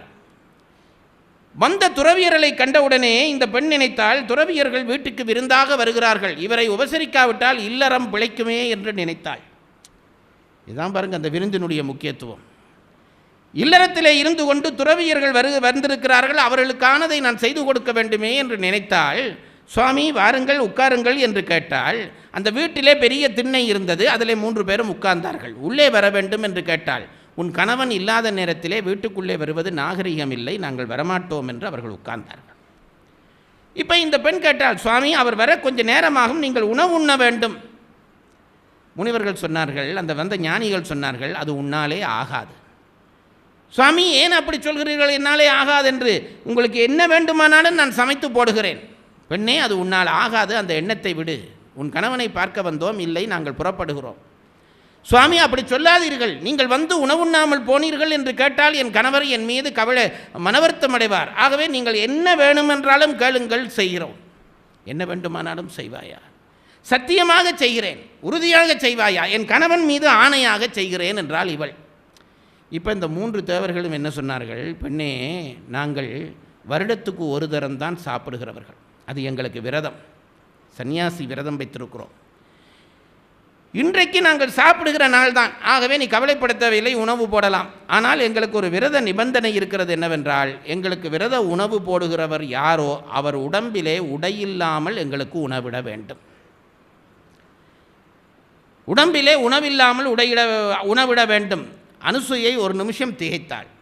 3 ஆண்கள் சன்னியாசிகளாக இருந்தாலும் ஆண்கள், இவர்களுக்கு உணவிடுவதா, அதுவும் நிர்வாணமாக நின்று உணவிடுவதா என்று நினைத்தால் கணவன் மீது பண்ணிய சத்தியம் ஞாபகத்துக்கு வந்தது. சுவாமிகளே, கவலைப்படாதீர்கள், அப்படியே உணவிடுகிறேன் என்று உள்ளே போனார். பிரம்மனும் விஷ்ணுவும் சிவனும் தலையை சொரிய ஆரம்பித்து விட்டார்கள். என்ன சாதாரணமாக இந்த பெண் இந்த நிபந்தனையை ஏற்றுக்கொண்டாலே என்று இவர்களுக்கு பெரிய ஆச்சரியம். உள்ளே போனால் சமையல் எல்லாம் பண்ணினால், இலையை கொண்டு வந்து போட்டால், தண்ணீர் தெளித்தால், சாப்பிடலாமா என்று கேட்டால் அவர்கள் சாப்பிட தயாரானார்கள். அவர்களுக்கு பதட்டமாக இருந்திருக்கும், என்ன பண்ண போகிறாள் இவள் என்று. இவள் உள்ளே போனால், உள்ளே போய் உணவெல்லாம் கையிலே எடுத்துக்கொண்டால், உடையை களைந்து விட்டு பெரிய அவளுடைய கூந்தல், பெருங்கூந்தல் இருந்தது, கூந்தலை அவிழ்த்து விட்டாள். அந்த கூந்தல் அவளுடைய உடல் பூராக மறைத்தது. அது அந்த காலத்தில் உடல் பூராகவும் மறைத்தது. மறைத்த உடனே அந்த அந்த அந்த தன்னுடைய கூந்தலையே துயிலாக மறைத்து கொண்டு இந்த பெண் வந்து உணவிடத் தொடங்கினாள். 3 தேவர்களுக்கும் ஏமாற்றம். மகாவிஷ்ணுவை பார்த்தார்கள். அவர் தானே இந்த உலக விளையாட்டெல்லாம் பண்ணுகிறவர். அவர் உடனே வர்ண பகவானை கூப்பிட்டார், வாயு பகவானை கூப்பிட்டார். இந்த நேரம் காற்று வீசட்டும் என்று உத்தரவிட்டார். இவர் நினைச்ச உடனே வாயு பகவான் வேகமாக வந்தான். இந்த பெண்ணினுடைய கூந்தல் அசைய போகிறது. இதை தெரிந்து கொண்டால் தன் கற்பின் சக்தியினாலே அனுசூயை உடனே கையிலே வைத்திருந்த அந்த கரண்டியை உயரப்பிடித்து 3 குழந்தைகள் ஆவீர்கள் என்று உத்தரவிட்டாள். பிரம்மன், விஷ்ணு, சிவன் 3 பேரும் கைக்குழந்தைகளாக கடந்தார்கள். இதெல்லாம் பழைய கால கதை என்று சொல்வார்கள். இல்லை, ஒரு கற்புள்ள பெண் நினைத்தால் இயற்கையை அவள் ஆட்கொள்வாள் என்று நம்முடைய பெரும்புலவர்கள் எல்லாருமே சொல்லி போயிருக்கிறார்கள். எல்லாரும் கண்ணகி மார்பை திருகி எரிந்தால் மதுரை எரிந்தது. அனுமனை சுடாதே என்று உத்தரவிட்டால் சீதை அனுமனை நெருப்பு சுட முடியவில்லை. தீக்குள்ளே இறங்கினால் தீ பகவான் வந்து இவள் என்னை சுடுகிறாள் என்று சொன்ன கதையெல்லாம் பொய்க்கதைகள் அல்ல. நாம் அதை பரீட்சித்து பார்க்க தயாராக இல்லை. ஆகவே ஒரு பெண்ணினுடைய கடமை, இல்லறத்திலே இருக்க வேண்டிய ஒருத்தருடைய கடமை, விருந்து என்று வந்தால் அதை உபசரித்தே ஆக வேண்டும். அது அவளுடைய கட்டாய கடமை. அதை 3ஆவதாக சொல்லுகிறார் திருவள்ளுவர். தென்புலத்தார் தெய்வம் விருந்து. அவ்வளவுத்தோடு அவனுடைய கடமை முடிந்ததா? இல்லை, ஒக்கள் என்றார். ஒக்கள் என்றால் உறவினர்கள். சில பேர் இருக்கிறார்கள், ரொம்ப வசதியாக இருப்பார்கள், எல்லாருக்கும் அள்ளி அள்ளி கொடுப்பார்கள். அவன் அண்ணன் தம்பி பட்டினி கிடப்பான். ஏதிலார் ஆரத் தமர் பசிப்பர் பேதை பெருஞ்செல்வம் உற்றக்கடை என்றார் திருவள்ளுவர். முட்டாளிடம் பணம் வந்தால் என்ன நடக்கும் தெரியுமா? தொடர்பில்லாதவன் எல்லாம் அவன் பணத்தில் வாழ்ந்து கொண்டிருப்பான், தொடர்புடையவன் உரித்தானவன் பட்டினி கிடந்து செத்து கொண்டிருப்பான் என்றார் திருவள்ளுவர். ஏதிலார் ஆரத் தமர் பசிப்பர் பேதை பெருஞ்செல்வம் உற்றக்கடை. அப்போ என்ன செய்ய வேண்டும்? உன் உறவினர்கள் என்று இருக்கிற யாரையும் வறுமைப்பட விடக்கூடாது. இது அடுத்த கடமை. முதல் 3, அடுத்த 3, அடுத்த 3 சொல்லிவிட்டேன். 9, 10வது கடமை, உறவினர்களை நீ பாதுகாத்து கொள்ள வேண்டும். இன்றைக்கும் இந்த மரபு இஸ்லாமியர்களிடம் இருக்கிறது. ஒரு வருடத்திலே அவர்கள் உழைத்த பணத்தினுடைய இத்தனை வீதத்தை தங்கள் குடும்பத்தை சார்ந்த வறுமைப்பட்டவர்களுக்கு கொடுக்க வேண்டும் என்று நபிகள் இட்ட உத்தரவை இன்றைக்கும் இஸ்லாமியர்கள் பேணுகிறார்கள். நாம் தான் திருவள்ளுவர் சொன்னதை மறந்து போனோம். அது ரொம்ப கட்டாயமான கடமை. தென்புலத்தார் தெய்வம் விருந்து ஒக்கள். அப்போ இப்போ இல்லாமல் எத்தனை கடமையாச்சு? 10 கடமையாச்சு. இல்வாழ்வான் அன்பான் இயல்புடைய 3, துறந்தார்க்கும் துவாதார்க்கும் இறந்தார்க்கும் 6, தென்புலத்தார் தெய்வம் விருந்து ஒக்கள் 4, 10 கடமை முடிஞ்சுது. இதோட நிப்பாட்டி இருந்தால் திருவள்ளுவர் இல்லை. அவர் என்ன சொன்னார் தெரியுமா? 11வது ஒரு ஆளையும் காப்பாற்ற வேணும்டா. 11வது ஆள் இவன் ரொம்ப களைப்பாக கேட்டான், 6 காப்பாற்ற வேண்டும், உன்னையும் நீ காப்பாற்றி கொள்ளுண்டார். உன்னையும் நீ காப்பாற்றிக்கொள். இந்த திருவள்ளுவர் சொன்ன 10 பேரையும் காப்பாற்றி நான் ரோட்டுக்கு வந்துட்டேன்னு சொல்லாதே. தென்புலத்தார் தெய்வம் விருந்து ஒக்கள் தான் என்னும் ஐம்புலத்தார் ஓம்பல் தலை. உன்னையும் பாதுகாத்துக்கொள். அப்போது உனக்கு வருமானம் இருக்கிறதா? பிரித்துக்கொள். எல்லாம் சமமாக பிரிக்கிறது இல்லை. இதுக்கு இவ்வளவு, இதுக்கு இவ்வளவு, இதுக்கு இவ்வளவு. உன்னை பாதுகாப்பதற்கும் பிரித்துக்கொள் என்பதை வகுத்து வைத்தாரே, அதுதான் திருவள்ளுவருடைய யதார்த்தம். இந்த 11 கடமையை எவன் செய்ய முடியுமோ அவனுக்குத்தான் இல்லறம் உண்டு. இதை சொல்லிவிட்டு திருவள்ளுவர் சொன்னார், சரி இப்போ சில பேர் துணிஞ்சு, பரவாயில்லை சார் 11 நான் பண்ணுறேன், எனக்கு ஒரு கல்யாணம் பண்ணி வை. திருவள்ளுவர் சொன்னார், கிட்டவாடா, ஒன்றை சொல்லுகிறேன் மறந்து போகாதே. 11 கடமையும் நீ செய்வதென்பது சரி, அந்த 11 கடமையும் செய்வதற்கு பணத்தை நீ எப்படி சேர்க்க வேண்டும் தெரியுமா? பழியஞ்சி சேர்த்துக்கொள். 11 கடமை திருவள்ளுவர் செய்ய சொன்னார் என்று ஊர் உலகத்தை எல்லாம் வளைச்சு சுற்றி உன் வீட்டுக்குள்ளே போட்டுட்டு 11 கடமை செய்கிறேன் வை. அது பாவமே தவிர புண்ணியம் இல்லை. அந்த கடமையை எப்படி செய்ய வேண்டும் தெரியுமா? பழியஞ்சி பொருள் சேர்க்க வேண்டும். உனக்கு பழி வரக்கூடாது. மற்றவர்கள் உன்னை இகழும்படியாக பொருள் சேர்க்காதே, உழைத்து பொருள் சேர்க்க வேண்டும். பழி அஞ்சி அந்த பொருளை பகுத்து உண்ண வேணும், அவ்வளவுதான். பழிக்கு அஞ்சு பொருளை சேர், அதை பகுத்து உண். இப்படி உண்டால் உனக்கு இல்லறத்தானாக வாழ கடமை உண்டு, தகுதி உண்டு. சரி சார், இவ்வளவு சொல்கிறீங்களே, இல்லறத்தாளாக வாழ்ந்தால் என்ன பயன் கிடைக்கும்? திருவள்ளுவர் சொன்னார், ரொம்ப சுலபமாக சொன்னார். ஒன்றுமில்லை, வையத்துள் வாழ்வாங்கு வாழ்வான் வானுரையும் தெய்வத்துள் வைக்கப்படும். சரியான முறையிலே நீ ஒரு இல்லறத்தானாக வாழ்ந்தாலே உனக்கு கடவுள் தன்மை வரும். நீ துறவியாக வேணும் என்று ஒன்றும் கட்டாயமில்லை. இந்த உலகத்திலே சரியான முறையாக நீ இல்லறத்தானாக வாழ்ந்து விட்டால் அதிலே உனக்கு தெய்வமாகிற தகுதி தானாக வரும் என்றார். அதுக்கு அடுத்து சொன்னார், இல்லறத்திலே வாழ்வதானால் நல்ல மனைவி வர வேண்டும் என்றார். இதெல்லாம் ஒவ்வொன்றுமே பெரிய விரிந்த விஷயங்கள். நல்ல மனைவி வர வேண்டும் என்றார். மனைவிக்கு இருக்கிற தகுதி சொல்லுகிறேன் என்று தொடங்குகிறார். வாழ்க்கை துணை நலம் என்று அந்த அதிகாரத்துக்கு பெயர் வைக்கிறார். வாழ்க்கைக்கு துணையாக வருகிறவளுடைய நலம், அவள் எப்படிப்பட்டவளாக இருக்க வேண்டும். ரொம்ப சுலபமாக 2 வரியில் சொன்னார் சார். நான் ரொம்ப என்ன தெரியுமா, அவள் என்ன செய்ய வேண்டும் என்றால், மனைத்தக்க மாண்புடையலாகி குடும்பம் நடத்துக்குரிய மாட்சிமை அவளிடம் இருக்க வேண்டும். இது ரொம்ப ரொம்ப சிம்பிளான விஷயம் சார். மனைத்தக்க மாண்புடையலாகி, அப்போ என்ன செய்ய, குடும்பத்துக்குரிய மாட்சிமை என்றால் என்ன? இந்த 11 கடமையும் செய்ய கணவனுக்கு அவள் துணையாக இருக்க வேண்டும். ரொம்ப சுலபமாக 2 வரியில் சொன்னார் சார். நான் ரொம்ப என்ன தெரியுமா, அவள் என்ன செய்ய வேண்டும் என்றால், மனைத்தக்க மாண்புடையலாகி குடும்பம் நடத்துக்குரிய மாட்சிமை அவளிடம் இருக்க வேண்டும். இது ரொம்ப ரொம்ப சிம்பிளான விஷயம் சார். மனைத்தக்க மாண்புடையலாகி, அப்போ என்ன செய்ய, குடும்பத்துக்குரிய மாட்சிமை என்றால் என்ன? இந்த 11 கடமையும் செய்ய கணவனுக்கு அவள் துணையாக இருக்க வேண்டும். அப்போ இதை சொல்லிவிட்டாரா? மனைத்தக்க மாண்புடையலாகி தற்கொண்டான் வளத்தக்கால் வாழ்க்கை துணை. உன் புருஷனுடைய சம்பளத்துக்கு ஏற்ற மாதிரி எவள் செலவழிக்கிறாளோ அவள் தாண்டா மனைவி என்றார். இதெல்லாம் தங்கத்தில் ஃப்ரேம் பண்ணி வீட்டில் மாட்ட வேண்டாமா? கணவனுடைய சம்பளத்துக்கு உள்ளே வாழ தெரிந்தவளாக பெண் இருக்க வேண்டும். இப்போ என்ன தெரியுமா, ஆண் எவ்வளவு உழைத்தாலும் பெண் உதாசீனம் படுத்த தலைப்பட்டு விட்டால் அந்த வீட்டில் செல்வம் நிற்காது. பெண் கையில் தான் ஐயா முழு வாழ்க்கையும் இருக்கிறது, முழு வாழ்க்கையும் இருக்கிறது. தற்கொண்டான் வளத்தக்கால் வாழ்க்கை துணை. உன்னுடைய மனைவி கணவனுடைய வளத்துக்கு ஏற்ப வாழ பழக வேண்டும். இன்றைக்கெல்லாம் நாம் வாழுகிற வாழ்க்கையில் இருக்கிற தவறு என்ன தெரியுங்களா? என்னுடைய வசதிக்கேற்ப நான் வாழ்வதில்லை, பக்கத்து வீட்டுக்காரனுடைய வசதிக்கேற்ப அவன் கார் வச்சு ஓடுறானா, நான் கார் வச்சு ஓடணும். அவனுக்கு இருக்கிற வசதிக்கு ஓடுறான், நீ உனக்கு வசதிக்கு ஏற்ற மாதிரி வாழ். இதை பெண் நினைக்க வேண்டும், ஆண் நினைத்து பிரயோசனம் இல்லை. பெண் ஆணை குத்தி காட்டிக்கொண்டே இருந்தால் அவன் களவெடுத்து லஞ்சம் வாங்கி கொண்டு வீட்டுக்கு வந்து கார் வாங்குவான். அதுக்கு பிறகு கோர்ட்டில் போய் நிற்பான். பெண்ணுக்கு தெரிய வேண்டும், என் கணவனுக்கு இதுதான் வருமானம், இதற்குள்ளே வாழுவேன். அப்போ இதுக்குள்ளே இவ்வளவு கடமையும் செய்ய முடியுமா? செய்ய முடியும் சார். வீட்டுக்கு வரவனுக்கு விருந்து போடுறதுண்டா 10 கறியோடு போடாதே, வெறும் பழஞ்சோத்தில் வெங்காயம் போட்டு பிசைஞ்சு கொடு, அதுக்கு பேரும் விருந்து தான். எனக்கு இதுதான் வசதி, இதை சாப்பிடு, இதை கொடு. மனைத்தக்க மாண்பு என்றால் என்ன என்று கேட்டவுடனே சொல்லுகிறார், ஒரு பெண்ணுக்கு நற்குண நற்செயல்கள் இருக்க வேண்டும். நற்குணங்கள் என்ன என்றால், துறவிகளை வரவேற்க அவளுக்கு தெரிந்திருக்க வேண்டும், ஊரிலே ஒப்புரவு செய்ய வேண்டும், ஏழையர்கள் மாட்டு அன்பு இருக்க வேண்டும். இவ்வளவும் பெண்ணுக்கு சொன்ன செய்தி. நற்செயல் என்ன என்று கேட்டவுடனே சொன்னார், அது ரொம்ப ஆச்சரியமான விஷயம், பெண்ணுக்கு நல்லபடி சமையல் செய்ய தெரிய வேண்டும் என்றார். அட்டில் தொழில் வன்மை என்று எழுதுகிறார். இப்போ பல வீடுகளில் இது ஆண்களுக்கு உண்டு. ஒரு நல்ல பெண் சமையல் திறமையை கையிலே வைத்திருந்தால் தான் இல்லறத்தை பேண முடியும்.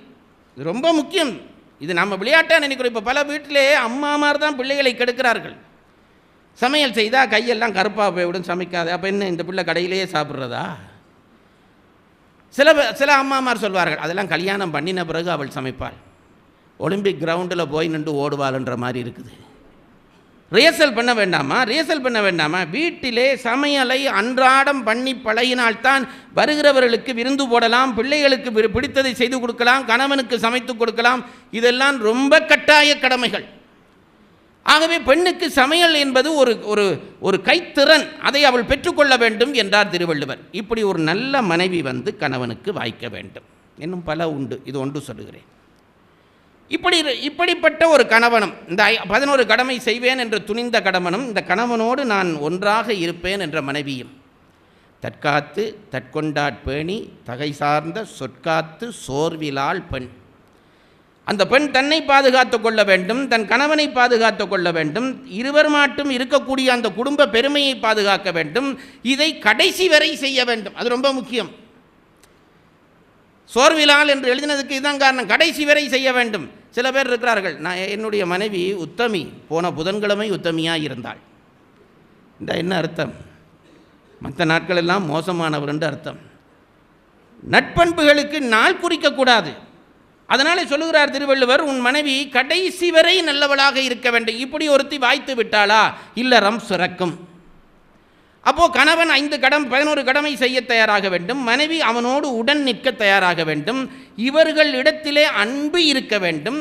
இந்த அன்பு இருந்தால் அந்த அன்பின் வெளிப்பாடாக பிள்ளைகள் பிறப்பார்கள். அடுத்த அதிகாரம் புதல்வரை பெறுதல். இப்போது தனியே இருந்த ஆம்பிளை மனைவி பிள்ளை என்று குடும்பமாகிவிட்டான். இப்போ என்ன ஆயிற்று தெரியுமா? அன்பு என்பது விருத்தியாக தொடங்குகிறது. அன்பு விருத்தியாக தொடங்கும். எப்படி துறவு நோக்கி நகருகிறான் என்பதை சொல்லி முடிக்கிறேன். அன்பு விருத்தியாக தொடங்கும். ஒரு இளைஞன் தனியாக இருக்கிற பொழுது அன்புக்கு ஆட்படுவானே தவிர அன்பு செய்ய மாட்டான். உங்களுக்கு தெரியும், வீட்டிலேயே எங்கே பிரச்சனை ஆரம்பிக்கிறது என்றால், வீட்டிலே அவன் பையனாக இருக்கிற பொழுது அம்மா சமைச்சு வச்சா யோசனை இல்லாமல் அத்தனையும் போட்டு திண்டுடுவான். அடுத்த பிள்ளைகளுக்கு வைக்க வேணுமே, அம்மாவுக்கு வைக்க வேணுமே நினைக்க மாட்டான், திண்டுடுவான். அம்மா கஷ்டப்பட்டு வேலை செய்வாள், இவன் உதவி செய்ய மாட்டான், பார்த்து கொண்டிருந்துட்டு விளையாட போய்விடுவான். ஆனால் தனக்கென்று ஒரு மனைவி வந்து விட்டால் அடுத்த நாளே இவன் மனம் மாறுகிறது. சாப்பிட்ற சாப்பாட்டில் அரைவாசி வச்சுடுறான். அவள் இன்னும் சாப்பிடலம்மா, அவளுக்கு இதை வைப்போம் என்று. அம்மா மாமியார் மருமகள் சண்டை இங்கே தான் ஆரம்பமாகிறது. மாமியாருக்கு மருமகளுக்கு என்ன கோவம்? இவன் பண்ணுற கோளாறில் அந்த அம்மாவுக்கு இவள் மேலே எரிச்சல் வந்துடும். சாப்பாட்டில் அரைவாசி, அட பாவி, இவ்வளவு நாள் பெற்று வளர்த்தேனே, ஒரு நாளாவது அம்மாவுக்கென்று ஒரு சாமான் எடுத்து வச்சியா? போயிட்டு வரைக்கும் அல்வா வாங்கி கொண்டு வருவான். அம்மாவுக்கு சும்மா ஏதாவது ஒரு தும்பு மிட்டாசாவது வாங்கிட்டு வந்தியா? இதை பார்த்தோன்னே தாய்க்கு கோபம். அதான் பகை. அப்போது பிள்ளை என்ன செய்ய வேண்டும்? அன்பு செய்கிற பொழுது அந்த குடும்பம் முழுவதுக்கும் அன்பு செய்ய வேண்டும். அப்போ இவன் என்ன செய்வான்? அன்பு பிறக்கும். இதுவரை அன்பு செய்யாதவன் அன்பு செய்ய தொடங்குவான். மனைவியிலே அன்பு செய்வான், பிள்ளையிலே அன்பு செய்வான். அம்மா எவ்வளவு கஷ்டப்பட்டு வேலை செய்தாலும் ஒரு சின்ன துரும்பு கூட அசைக்காதவன் மனைவி வேலை செய்த உடனே உனக்கு கை வலிக்கிறதா, நான் செய்கிறேன் என்று வாங்கி செய்வான். என்ன காரணம் என்றால், இதில் ஒன்றும் பகைக்கு இடமில்லை. தாய்மார்கள் இதை பார்த்து பகைக்கக்கூடாது. ஏனென்றால் உங்கள் கணவரும் உங்களுக்கு அப்படித்தான் பண்ணினார்கள். அதை பார்த்து யாராவது கோவிச்சிங்களா? உங்கள் கணவன் மட்டும் உங்கள் அம்மாவுக்கு செய்தா உங்களுக்கு செய்தான், உங்களுக்கு ஸ்பெஷலாக செய்தான் அல்லவா? ஆகவே உங்கள் பிள்ளையும் மனைவிக்கு செய்வான். இதை தெரிஞ்சு கொள்ளுங்க, பகை வராது. அப்போ இந்த இந்த அன்பு கொஞ்சம் கொஞ்சமாக பிறந்து மனைவிக்காகி பிறகு பிள்ளைக்காகும். இப்போ பிள்ளையிலே வந்தோடனே அன்பு என்பது மனதிலே விருத்தியாகி இப்போ அந்த வீடு முழுவதும் அன்பு நிறைந்து விடும். இப்போ என்ன ஆகும் தெரியுமா? இந்த அன்பு வீடு நிரம்பி சமுதாயத்துக்குள்ளே கசிய தொடங்கும். சமுதாயத்துக்குள்ளே வீடு எப்பவும் பாருங்க, இந்த பாட்டில் தண்ணி ஊற்றுகிறேன், இது நிரம்பினா தானே வெளியில் வலியும். இது நிரம்பினா தானே வலியும். இதுவே நிரம்பல வெளியில் வலிகிறதுங்க. ஒரு வீடு அன்பாலே நிரம்பினால்தான் அது சமுதாயத்துக்குள்ளே போகும்.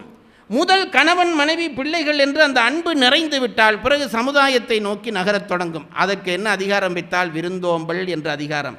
உனக்கு போட்ட சாப்பாட்டை எப்போ நீ மற்றவர்களோடு பங்கிட்டு சாப்பிட தொடங்குகிறாயோ அன்பு சமுதாயத்துக்குள்ளே போகத் தொடங்கிவிட்டது. இப்போ அன்பு சமுதாயத்துக்குள்ளே போகத் தொடங்கிவிட்டதா? அதற்கு பிறகு செய் நன்றி அறிதல், நடுவு நிலைமை, 2 அதிகாரம். சமுதாய வாழ்க்கை உனக்கு எப்போ ஆரம்பிச்சதோ அன்றைக்கு நன்றி மறக்காமல் வாழ பழகு. ரொம்ப முக்கியம். நீ தனி மனிதனாக இருக்க மட்டும் பிரச்சனையே இல்லை. சமுதாயத்தோடு சேர்ந்து வாழ தலைப்பட்டாயா, செய் நன்றி அறிதல் வேண்டும். செய் நன்றி அறிதல் வந்துட்டுது. சரி, நான் நன்றியாக இருக்கேன், ஐயா எனக்கு ஒரு 1000 ரூபா பணம் கொடுத்தார், நான் நன்றியாக இருக்கிறேன். ஆனால் அதில் இன்னொன்று முக்கியம். என்ன முக்கியம் என்று கேட்டால், நாளைக்கு ஒரு வழக்கு, அவருக்கும் பக்கத்து வீட்டுக்காரனுக்கும் சண்டை. பக்கத்து வீட்டுக்காரன் 10,000 ரூபாயை இவர் எடுத்துட்டார். வழக்கை தீர்க்கும்படி என்னிட்ட வந்துட்டார்கள். நான் பார்க்குறேன், ஐயாவிட்ட முந்தி 1000 ரூபா நான் வாங்கியிருக்கிறேன். அப்போ நான் என்ன செய்ய வேண்டும்? அதை நினைப்பில் வச்சு, ஐயா சரியாக தான் இருப்பார், நீ தான்டா பிள்ளைன்ட்டு அவனை தள்ளிவிட்டால் அந்த சமுதாயம் பகையாலே பிரிந்து போய்விடும். ஆகவே செய் நன்றி அறிதலை போற்றுகிற அதே நேரத்திலே நீ ரொம்ப முக்கியமாக நடுவு நிலைமையை கடைப்பிடிக்க வேண்டும். ஒரு பிரச்சனை என்று வந்துவிட்டால் அதிலே நீ பாரபட்சம் காட்டாதே, உண்மையை பேச பழகு. இது ஒன்று. இதுக்கு பிறகு சமுதாய வாழ்க்கையை 3ஆக பிரிக்கிறார். மனதிலே குற்றம் இல்லாமல் இருக்கப்பார், வார்த்தையிலே குற்றம் இல்லாமல் இருக்கப்பார், செயலிலே குற்றம் இல்லாமல் இருக்கப்பார். 3 மனமொழி மெய்களாலே குற்றம் இல்லாமல் இருப்பது. இப்படி இருந்துவிட்டால் உலகம் பூராகவும் உங்கள் மேலே அன்பு செய்யும். மனதிலே குற்றமில்லை, வாக்கிலே குற்றமில்லை, செயலிலே குற்றமில்லை என்றால் உலகம் பூராகவும் அன்பு செய்யும். அன்பினுடைய விளைவு என்னாகும் என்று கேட்டால், நீங்கள் உங்கள் பொருளை அவர்களுக்கு கொடுக்க தொடங்குவீர்கள். நான் எப்பவும் சொல்கிறது பாருங்கள், என் வீட்டிலே ஒரு பேனை எனக்கு சொந்தமான பேனா நான் வச்சுருந்தேன், ஒருத்தருக்கும் கொடுக்க மாட்டேன். யாராவது தொட்டுட்டா கோபம் வரும். இளைஞர்களாக இருக்கிற பொழுது தொட்டுட்டா கோபம் வரும். இவனுக்கே ஒரு கல்யாணம் ஆச்சு, குழந்தை பிறந்தது, அந்த குழந்தை பிள்ளை தத்தி தருமாறி நடந்து வந்து இவன் பேனையை எடுத்து கீழே போட்டு முறிச்சிட்டுது. எந்த அப்பனாவது இந்த பிள்ளைக்கு அடிப்பானா? எந்த அப்பனாவது அடிப்பானா? அடித்தா அவன் அப்பனா? 2 கேள்வியும் கேட்கல வேணும். எவனும் அடிக்க மாட்டான். அடித்தா அவன் அப்பன் இல்லை. ஏன் தெரியுமா? இப்போது பிள்ளையில் அன்பு வந்து விட்டதல்லவா? அன்பு வந்து விட்ட காரணத்தினாலே என் பேனை என்று நினைத்ததை அவனுக்கு கொடுத்துட்டான். இப்போ இந்த அன்பு விருத்தியாகி சமுதாயம் பூரா உங்களுக்கு அன்பு வந்து விட்டால் என்னாகும் தெரியுமா? உங்கள் பொருளை சமுதாயத்துக்கு கொடுக்க தொடங்குவீர்கள். அப்படி கொடுப்பதிலே 2 விதம் இருக்கிறது. ஒன்று தனி மனிதனுக்கு கொடுப்பது, அடுத்தது சமுதாயத்துக்கு கொடுப்பது. தனி மனிதனுக்கு கொடுப்பதற்கு ஈகை என்று பெயர், சமுதாயத்துக்கு கொடுப்பதற்கு ஒப்புரவு என்று பெயர். ஒரு அன்னதான மடம் கட்டுகிறீர்களா? அது ஒப்புரவு. வறுமைப்பட்டு ஒருத்தன் வந்தானா, அவனுக்கு உன் பணத்தில் கொடுக்குறாயா? அது ஈகை. இது 2ம் செய்ய தொடங்குவாய். ஏனென்றால் உன் பிள்ளை பட்டினி கிடந்தால் நீ எப்படி கொடுக்குறாயோ, சமுதாயத்தில் ஒருவன் பட்டினி கிடந்த உடனே அன்பு விருத்தியினாலே அவனுக்கு உதவ தோன்றும். அப்போ இந்த ஈகை ஒப்புரவு என்று 2ம் வந்துவிட்டால் அதற்கு அடுத்த ஒரு அதிகாரம் கொண்டு வந்து நிறைவிலே வைக்கிறார் திருவள்ளுவர், புகழ் என்று அதிகாரம். ஈகையும் ஒப்புரவும் நீ செய்ய தலைப்பட்டால் புகழ் உனக்கு தானாக வந்து சேரும். சில பேர் புகழை காசு கொடுத்து வாங்குகிறார்கள். காசு கொடுத்து வாங்க வேண்டாம். இந்த முறையிலே நீ அன்பு செய்து விருத்தியாகி கொண்டு போனால் புகழ் வரும். புகழ் வருவதோடு இல்லறம் பூர்த்தியாகி துறவரம் ஆரம்பமாகிறது. திருவள்ளுவர் சொல்லுகிறார். அதை சொல்லுகிற பொழுது இல்லறத்தினுடைய இம்மை பயன் சொன்னேன். இல்லறத்தை சரியாக வாழ்ந்தால் புகழ் வர வேண்டும். இப்போ சில பேர் சொல்லுகிறார்கள், அவர் புகழுக்கு ஆசைப்பட்டவர் என்று சொல்லுகிறார்கள். தப்பில்லை, புகழுக்கு ஆசைப்படு. என்னென்னத்துக்கும் எவனவனோ ஆசைப்படுறான், புகழுக்கு ஆசைப்படு. புகழ் சும்மா வராது, ஏமாற்றி வராது. புகழுக்கு நீ உண்மையான அன்புள்ளவனாக என்றைக்கு மற்றவர்களுக்கு உதவி செய்கிறாயோ அன்றைக்கு புகழ் வரும். அந்த புகழோடு இல்லறத்தை கொண்டு வந்து திருவள்ளுவர் முடிக்கிறார். இப்போ திரும்ப சொல்லுகிறேன் பாருங்கள், இல்லறம் என்பது வெறும் சிற்றின்பம் அல்ல. ஒரு கணவனும் மனைவியும் அல்லது ஒரு ஆணும் பெண்ணும் 11 தர்மங்களை செய்ய நாங்கள் தயாராக இருக்கிறோம் என்று ஒன்று சேர்வது, அந்த ஒன்று சேர்க்கையின் இடையிலே குழந்தைகளை பெறுவது, அந்த குழந்தைகளோடு அன்பு பாராட்டுவது, அந்த அன்பு வீட்டுக்குள்ளே நிறைந்து நிறைந்து சமுதாயத்துக்குள்ளே கசிவது, சமுதாயத்துக்குள்ளே அன்பு கசிந்து கசிந்து கசிந்து வர வர வர வர நான் தூயவனாகுவது. தூயவன் ஆகிவிட்டால் என் பொருள் சமுதாயத்தின் பொருள் என்று நினைப்பு வந்து சமுதாயத்திற்கு கொடுப்பது.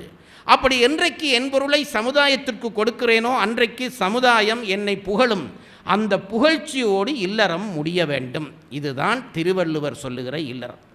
நான் திரும்பவும் சொல்லுகிறேன், முறைப்படி நீங்கள் இல்லறம் நடத்தி ஒரு சமுதாயம் உங்களை புகழ்ந்து போற்றாவிட்டால் உங்களுடைய இல்லறம் தோல்வி. புகழ்ந்து போற்றினால் இல்லறம் சிறக்கிறது என்று அர்த்தம். இந்த இடத்திலே இருந்தது